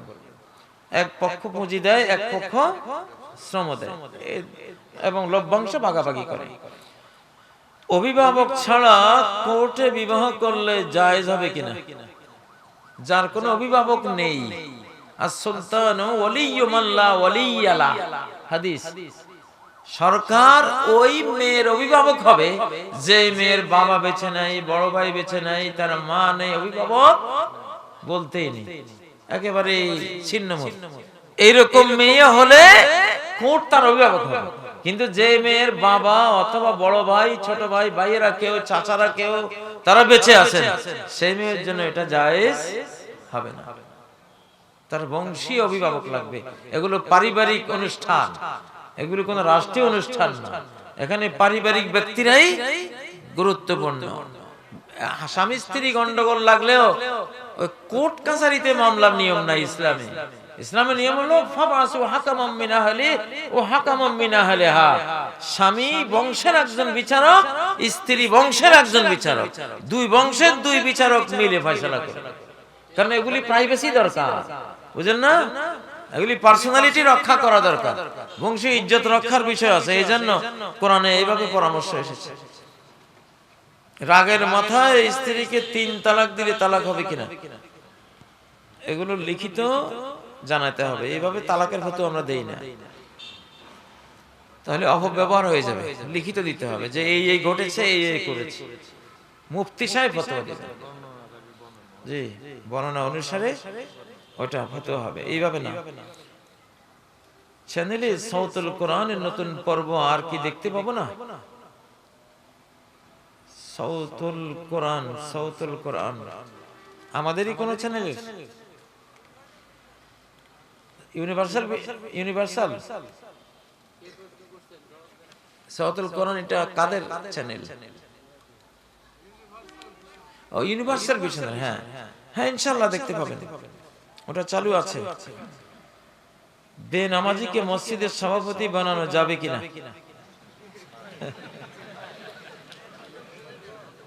বেনামাজির সাথে মসজিদের সম্পর্ক কি? তার তো ইসলামের সাথে সম্পর্ক নেই। মুসলমানদের মসজিদে সে আসবে কেন? তার আসাই উচিত না। লাইসা ফিল ইসলামে হাউজুন লিমান লা সালাত লা। হযরত ওমর ফারুক রাদিয়াল্লাহু তাআলা বলেছেন, যার নামাজ নাই, ইসলাম আর মুসলমানদের বিষয়ে তার কোনো অধিকারই নেই। সূরা আত-তাওবার 18 নম্বর আয়াতে কি বলেছেন? ইন্নামা ইয়ামুরু মাসাজিদাল্লাহ মান আমানা বিল্লাহি ওয়াল ইয়াউমিল আখিরি ওয়া আকামাস সালাহ। আল্লাহর মসজিদ আবাদ করবে, রক্ষণাবেক্ষণ করবে, নির্মাণ করবে, দেখাশোনা করবে, সভাপতিত্ব করবে, মানে মসজিদের যাবতীয় অ্যাক্টিভিটিস তারাই সম্পন্ন করবে যাদের এই গুণগুলো আছে। 1 নম্বর আমানা বিল্লাহি, আল্লাহর প্রতি তার ঈমান আছে। ওয়াল ইয়াউমিল আখির, 2 নম্বর গুণ পরকালের প্রতিও তার ঈমান আছে। 3 নম্বরটা ওয়া আকামা আস-সালাহ, তাকে সালাত কায়েম করতে হবে। তাহলে তো শর্ত নাই, অতএব তার সভাপতিত্ব বাতিল।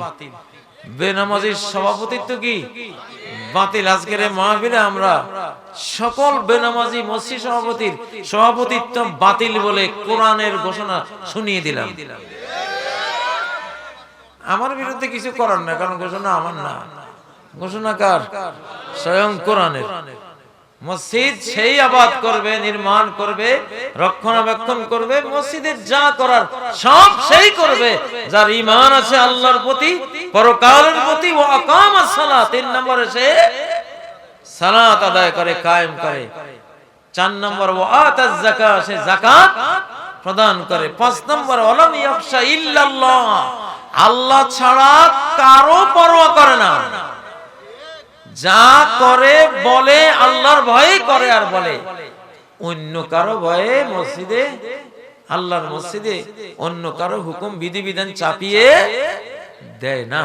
এই গুণ বৈশিষ্ট্যের মানুষরাই মসজিদের কি হবে? আবাদকারী।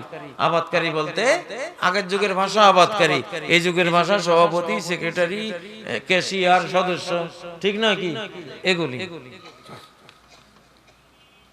হুজুর, বিনয়ের সাথে আপনার কাছে জানতে চাই, ব্লাড গ্রুপ সংক্রান্ত আপনার একটি বক্তব্য শুনেছি, দয়া করে কোরআন হাদিসের আলোকে বিষয়টি ব্যাখ্যা করবেন। ব্যাখ্যা করে রেখেছি অলরেডি, ইউটিউবে আছে, ফেসবুকে আছে। এটা একটা প্রবণতা, মানুষের সৃষ্টিগত প্রবণতা থাকে, এটা আমি বিস্তারিত বলে রেখেছি। এটা আজকে আর এখানে বলতে গেলে 10 মিনিট সময় যাবে, এত লম্বা বক্তৃতা আমি করবো না। ইউটিউবে সার্চ দিলেই পাবেন। ব্লাড টাইপ পার্সোনালিটি বলে উইকিপিডিয়ায়, এটাকে বলেছে ব্লাড টাইপ পার্সোনালিটি। মানে হাদিসে এটাকে বলেছে মাটির শ্রেণীবিন্যাসে মানুষ শ্রেণীবিন্যস্ত হয়। মাটি বিভিন্ন, এজন্য মানুষও কি হয়, বিভিন্ন হয়। ফাজা বনু আদম আলা কদারিল আরদি জা মিনহুমুল আহমারু ওয়াল আবয়াদু ওয়াল আসওয়াদু ওয়া বাইনা যালিক ওয়াসসাহলু ওয়াল হাযান ওয়াল খাবিস ওয়াত তাইয়্যিব ওয়া বাইনা যালিক। হাদিসটি আলবানী সহিহ বলেছেন। তো মাটির মধ্যে লাল মাটি আছে না নাই? এই জন্য একগুলি মানুষ আছে লাল গোরা। মাটির মধ্যে সাদা মাটি আছে না নাই? এই জন্য একগুলি মানুষ আছে শ্বেতাঙ্গ, সাদা ফর্সা। মাটির মধ্যে কালো মাটি আছে না নাই? এই জন্য পৃথিবীতে কৃষ্ণাঙ্গ আছে। আবার মাটির মধ্যে কালাও না সাদাও না, ছাই বর্ণের শ্যামলা আছে না নাই? মানুষের মধ্যে এই বর্ণের আছে না নাই? আছে। তো মাটির বিভিন্নতার কারণে মানুষের রং, বাহ্যিক কাঠামো বিভিন্ন হয়েছে, আবার ভেতরের চরিত্র স্বভাবও বিভিন্ন হয়েছে। বাইরের কাঠামো রঙের বর্ণনা দিলেন জামিনুল আহমার ওয়াল আবিয়াদ ওয়াল আসওয়াদ বাইনা যালিকা, এই কথা দিয়ে। আর ভিতরের স্বভাব, চরিত্র, ভাব, প্রবণতা মাটির কারণে বিভিন্ন, এটা বয়ান করলেন। ওয়াসসাহলু ওয়াল হাযান, একগুলি মাটি আছে নরম, ঠিক না? মানুষের মধ্যে একগুলি আছে খুব নিরীহ নরম প্রকৃতির, আছে না নাই? আছে। এটা মাটির প্রভাব। এক মেয়ের কথা শুনেছি, বাবা মরে গেছে, সংঘর্ষণে 2 মাস অজ্ঞান, হাসপাতাল, কোনো জ্ঞান নেই। নরম দিল, যে মাটি থেকে তৈরি হয়েছে, মাটিটা কি সাহাল ওয়াল হাযান। কেউ আছে ওকে কুড়াল মারলেও কিছু হয় না, এরকম রুক্ষ। হাযান কঠিন, রুক্ষ, বদ মেজাজ মাটি। লাল মাটি দেখেন না, চৈত্র মাসে লাল মাটির উপর দিয়ে হাঁটা যায়, মনে হয় যেন পা ভেদ করে ঢুকে যায়, ঠিক না? ইটের খোয়ার মতো মাটি। ওয়াল খাবিস ওয়াত তাইয়্যিব, খাবিস আর তাইয়্যিব। খাবিস মানে মন্দ, তাইয়্যিব মানে কি ভালো। এইটাও মাটি থেকে আসে। খাবিসের অর্থ কাফের, তাইয়্যিবের অর্থ মুমিন। খাবিস মানে হলো যার মধ্যে কোনো ভালো কিছু উৎপন্ন হয় না, লোনা জমি, কিছুই হয় না, কাঁটা, 2-1টা কাঁটা হয়, ভালো কিছু উৎপন্ন হয় না। মানুষের মধ্যে কিছু আছে খাবিস, কিছু আছে তাইয়্যিব। এগুলি দোষণীয় না, যে যার মধ্যে ভালোর উৎপাদনটা কম, সে কোরআন দিয়ে সেই দোষটা কাটিয়ে নেবে, তাহলে তো ঠিক হয়ে গেল। অল্প উৎপন্ন হলেও সে বিরাট সওয়াব পেয়ে যাবে, কারণ তার জন্য ওটা কষ্টকর। তো এগুলি হলো প্রবণতা, ব্লাড টাইপ পার্সোনালিটি। এগুলি হয় মানুষের মধ্যে। মানুষ স্বভাবতই কেউ আখেরাত প্রবণ, কেউ দুনিয়া প্রবণ, ঠিক নয় কি? বাচ্চা 10টা থাকলে 2-3টা দেখবেন খালি নামাজ পড়ে, খালি রোজা রাখে, খালি ইসলাম আর মুসলমানিত্ব, কোরআন কিতাব নিয়ে থাকে। আবার কিছু আছে জায়গা জমি, ব্যবসা বাণিজ্য, দেশ বিদেশ, এগুলো নিয়ে থাকে ব্যস্ত, ঠিক না? এই 2 গ্রুপ আছে। সূরা আল বাকারার 199 নম্বর আয়াত থেকে সামনে পড়লে 200-201, ফামিনান নাসি মান ইয়াকুলু রাব্বানা আতিনা ফিদ দুনিয়া ওয়া মা লাহু ফিল আখিরাতি মিন খালাক। কিছু মানুষ আছে বলে আল্লাহ শুধু দুনিয়াতে দাও, তার আখিরাত নেই, সে শুধু দুনিয়া চায়, দুনিয়াটাই। ومنهم من يقول ربنا آتنا في الدنيا حسنة وفي الآخرة حسنة। মানুষের মধ্যে আরেক দল আছে, এরা আখিরাতমুখী। সে বলে আল্লাহ দুনিয়াও সুন্দর করে দাও, আমার পরকালও সুন্দর করে দাও, আমাকে জাহান্নাম থেকেও মুক্ত করে দাও। এই 2 শ্রেণী আছে না নাই? আছে। আল্লাহ তাআলা ব্যালেন্স করেছেন। দুনিয়াদার শ্রেণী না থাকলে দুনিয়া অচল হয়ে যেত আজকে। এই ক্যামেরা কারা তৈরি করতো? এই বিদ্যুৎ কারা আবিষ্কার করতো? এই গাড়ি, এই বিমান, রকেট, জাহাজ কারা বানাতো? ঠিক নয় কি? দুনিয়া অচল হয়ে যেত। দিনদাররা দুনিয়াদারদের সংস্পর্শে গিয়ে দুনিয়া শিখবেন, দুনিয়াদাররা দিন প্রবর মানুষগুলির সংস্পর্শে গিয়া দুনিয়া শিখবেন, ঠিক নয় কি? তাহলে কি হবে? ব্যালেন্স রক্ষা পাবে, এটা সুন্দর, এর মধ্যে কোনো দোষ নাই। তো যার যেটা নাই অভাব, সে সেটা অর্জন করার চেষ্টা করবে কোরআন কিতাব থেকে। আর একটা প্রশ্ন করেছেন, কন্ট্রাক্ট করে ওয়াজ করে টাকা নেওয়া যাবে কিনা? এই প্রশ্ন অনেকেই করেন, কিন্তু মনে হয় না গানের কোন অনুষ্ঠানে গায়িকা নায়িকাকে কেউ এরকম প্রশ্ন করেছে, ঠিক না?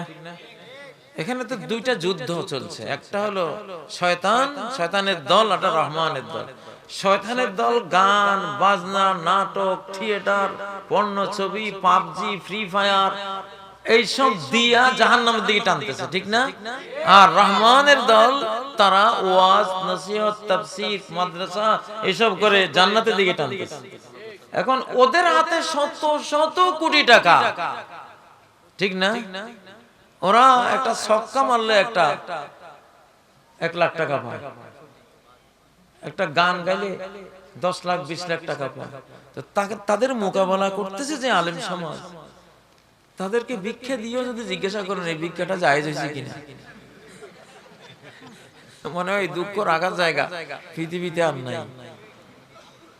শুনেন, কোন ইসলামী ওয়াজের বিনিময় নেন না, কখনো না। আমি তো জীবনেও না, কখনো একটা অক্ষর শিখাইও কোনো বিনিময় গ্রহণ করিনি না। আলেমরা ওয়াজের বিনিময় নেয় না, তাফসীরের বিনিময় নেয় না। তারা তাফসীরের জগতে জীবন সময় বিনিয়োগ করে ফেলার কারণে তারা মিসকিন হয়ে গেছে। এই জন্য অসহায় হিসেবে, শিল্পহীন হিসেবে, কর্মহীন হিসেবে আপনারা তাদের হেল্প করছেন, এটা আপনাদের ফরজ। তারা ওয়াজের বিনিময় নিচ্ছে না। এই সূক্ষ্ম তত্ত্বটা আল কোরআনে আল্লাহ এইভাবে বলেন, লিল ফুকারাইল্লাযীনা উহসিরু ফি সাবিলিল্লাহ, ওই ফকিরদের জন্য এইসব দান যেগুলো আল্লাহর পথে আবদ্ধ হয়ে গেছে। তার 24 ঘন্টা আল্লাহর কাজ নিয়ে সে ব্যস্ত। রুজি করবে কখন? কারখানা ইন্ডাস্ট্রি করবে কখন? কৃষি করবে কখন? কৃষি করতে গেলে তো তোমার ওয়াজ মাহফিল মার খাবে। আমরা যে 15-16 ঘন্টা পড়ি কারখানা চালাতে গেলে, আমি তো একবার কাপড়ের ব্যবসা ধরছিলাম, 6 জেলায় 6টা শোরুম আমি দিয়েছিলাম। আমি যুদ্ধ কম করি নাই, আমের বাগান তৈরি করি, সেটা আছে। তারপরে চিন্তা করলাম যে ব্যবসা করে খাবো আর পড়ালেখা এমনি করাবো সব। পরে দেখি যে একটা বাবুরহাটের শোরুম ছিল, বছরে একবার গিয়ে বসতে পারছি। এই টিভি, ওই টিভি, এই চ্যানেল, ওই চ্যানেল, এই মাহফিল, ওই মাহফিল, এই মাদ্রাসা, ওই মাদ্রাসা, এগুলি করতে গেলে ওইটা হয় না, ওইটা করতে গেলে এটা হয় না। আলেমরা শিল্পহীন, তারা পেশাহীন হয়ে গেছে। কিসের কারণে? কারণ তারা যদি রুজি রোজগার করতে যায়, কোন আলেমে আর আপনার ওয়াজ মাহফিলে এসে ওয়াজ করার মতো জ্ঞান সে নিজের ভিতরে খুঁজে পাবে, বলবে কোত্থেকে? এই তো কোরআনে বলছে লিল ফুকারা, যারা ফকির হয়েছে, ইসলামের পিছনে, ইসলামের ইন্ডাস্ট্রিতে নিজের 24 ঘন্টা বিনিয়োগ করে দিয়েছে, এই জন্য ফকির হয়ে গেছে। এই ফকিরদের সাহায্য করে, এরা আল্লাহর ফকির। কার ফকির? আপনারা এটা মনে করেন না আলেমরা তাফসীরের পয়সা নেয়, আলেমরা ওয়াজের পয়সা না। আলেমরা তাফসীর মুফাসসির হতে গিয়ে, বক্তা হতে গিয়ে আর কোনো কাজ শেখার সময়ও পায় না, সুযোগও পায় না, সেই তাদের সেটা সম্ভব না। তারা ফকির মিসকিন হয়ে আছে। আর ফকির মিসকিন বলা আপনাদের উপরে ফরজ। হ্যাঁ, নরসিংদীতে এক বুড়ি কোরআন পড়াইতো, ওরে কেউ কিছু দিলেও বলতো, এটা কি কোরআন পড়াইছি তোমার এই জন্য দিছো? খবরদার, তাহলে এই হারাম আমার দিও না। আর যদি আমি নিঃস্ব, আমি তোমার কোরআন শিখি পড়া, এটা করতে করতে কোনো কাজ করতে পারি না, ইচ্ছাকৃত নিঃস্ব হয়ে আছে, ইচ্ছাকৃত ফকির দরিদ্র হয়ে আছে, এই জন্য সহায়তা করছো, আমার দারিদ্র্যের কারণে সহায়তা দিবে, এটা নিবে। কিন্তু কোরআনের বিনিময়ে যদি মনে করো নেব না, ওটা খাবো না, ওটা বিনিময়ে আল্লাহ দেবে জান্নাত, ওটার বিনিময়ে আল্লাহ থেকে নেব, ঠিক নয় কি?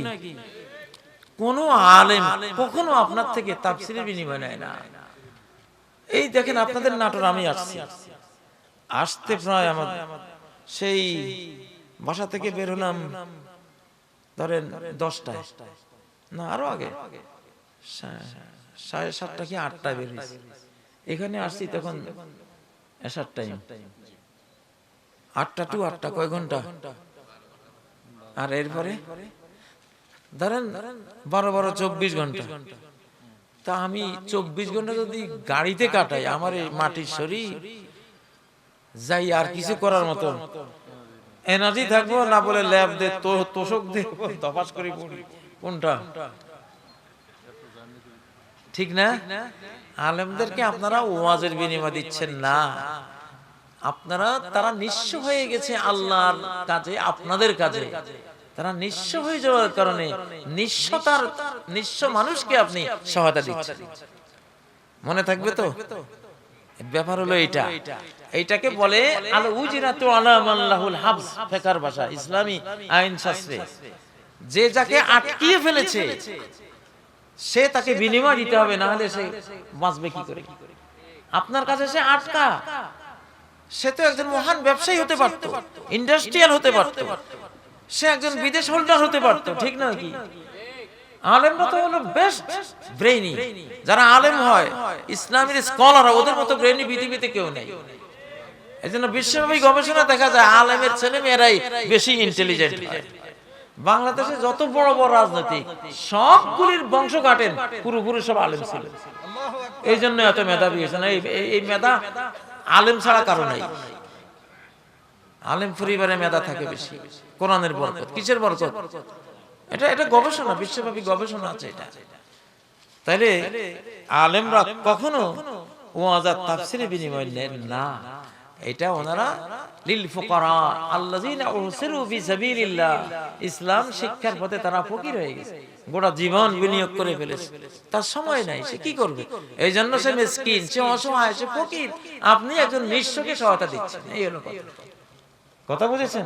কিন্তু তারা ওই রাস্তার ওই ফকির না, ওই বাজারের ওই নিঃস্ব না, এরা মহান ফকির, যারা ধনীদের চেয়েও বড়, ধনীদের চেয়েও মহান, ঠিক নয় কি?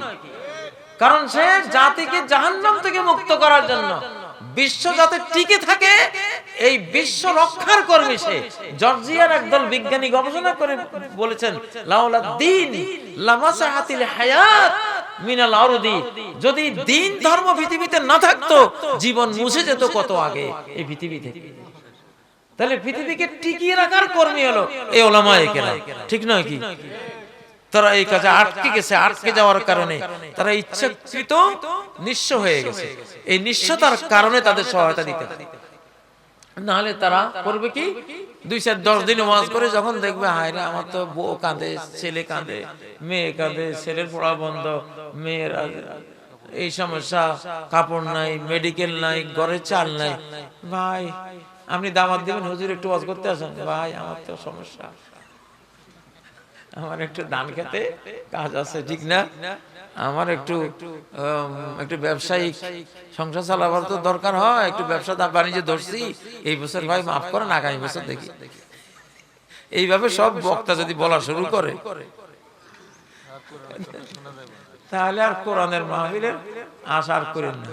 আপনাদের জন্য ওই দোতারা সেতারা ওরাই আইবে, সারে গামা বাধা নিশা ওরাই আসবে। এই প্রশ্নটা দিলে আমি খুব কষ্ট পাই, খুব কষ্ট পাই। এই প্রশ্নটা দিয়েন না দয়া করে। শৈবাল দিঘিরে বলে উঁচু করে শির, লিখে রেখো এক ফোঁটা দিলেম শিশির।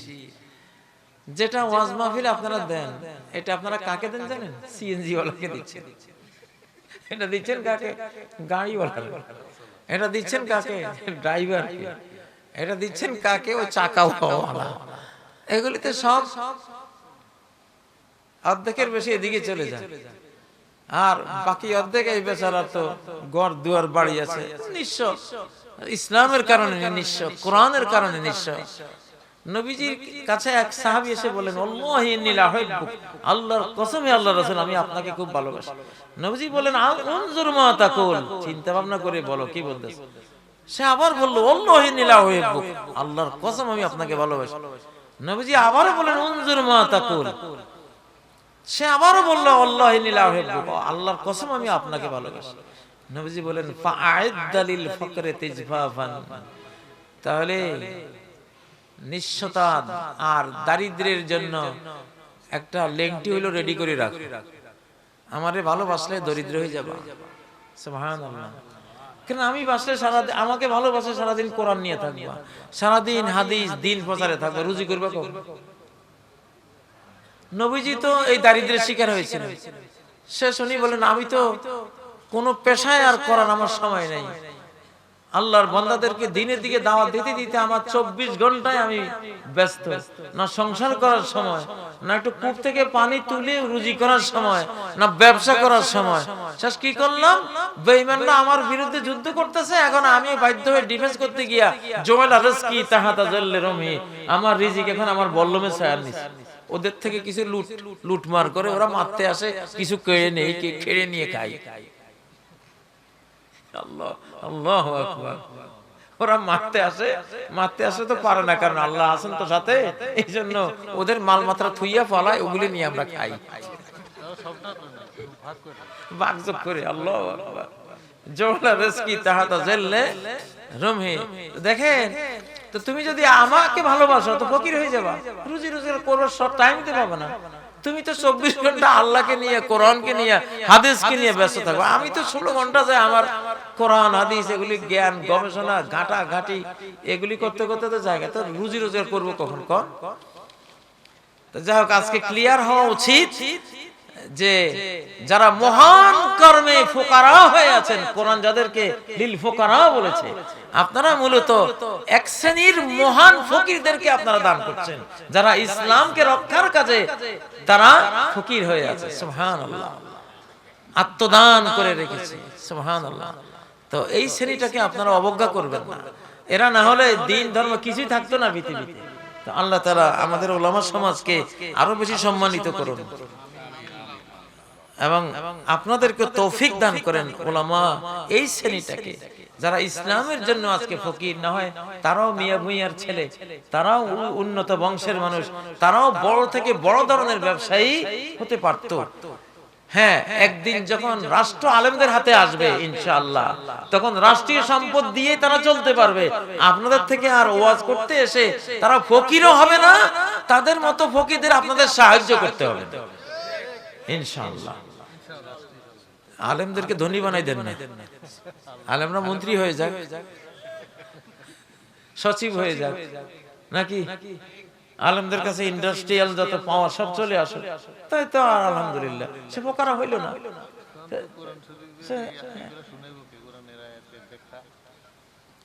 তো এই জন্য আলেমদেরকে, বর্তমান খেলাফতহীন মুসলমান জাতি এই জন্য এই দুর্গতি হয়েছে। এক সময় আলেমরা ফকির হতো না, রাষ্ট্রশক্তি হাতে ছিল, এই জন্য পর্যাপ্ত অর্থ ছিল, তারা দাওয়াতি কাজও করেছেন, তালিমও করেছেন, আবার রাষ্ট্র শক্তি থেকে প্রাপ্ত, কোষাগার থেকে, ট্রেজারি থেকে প্রাপ্ত সম্পদ দিয়ে তারা চলেছেন। এখন তো সেই সময়টা নাই, সে খেলাফত নাই, এই জন্য দুর্গতিটা হয়েছে। যাই হোক, আল্লাহ তাআলা আমাদেরকে সঠিকভাবে বুঝার তৌফিক দান করুন।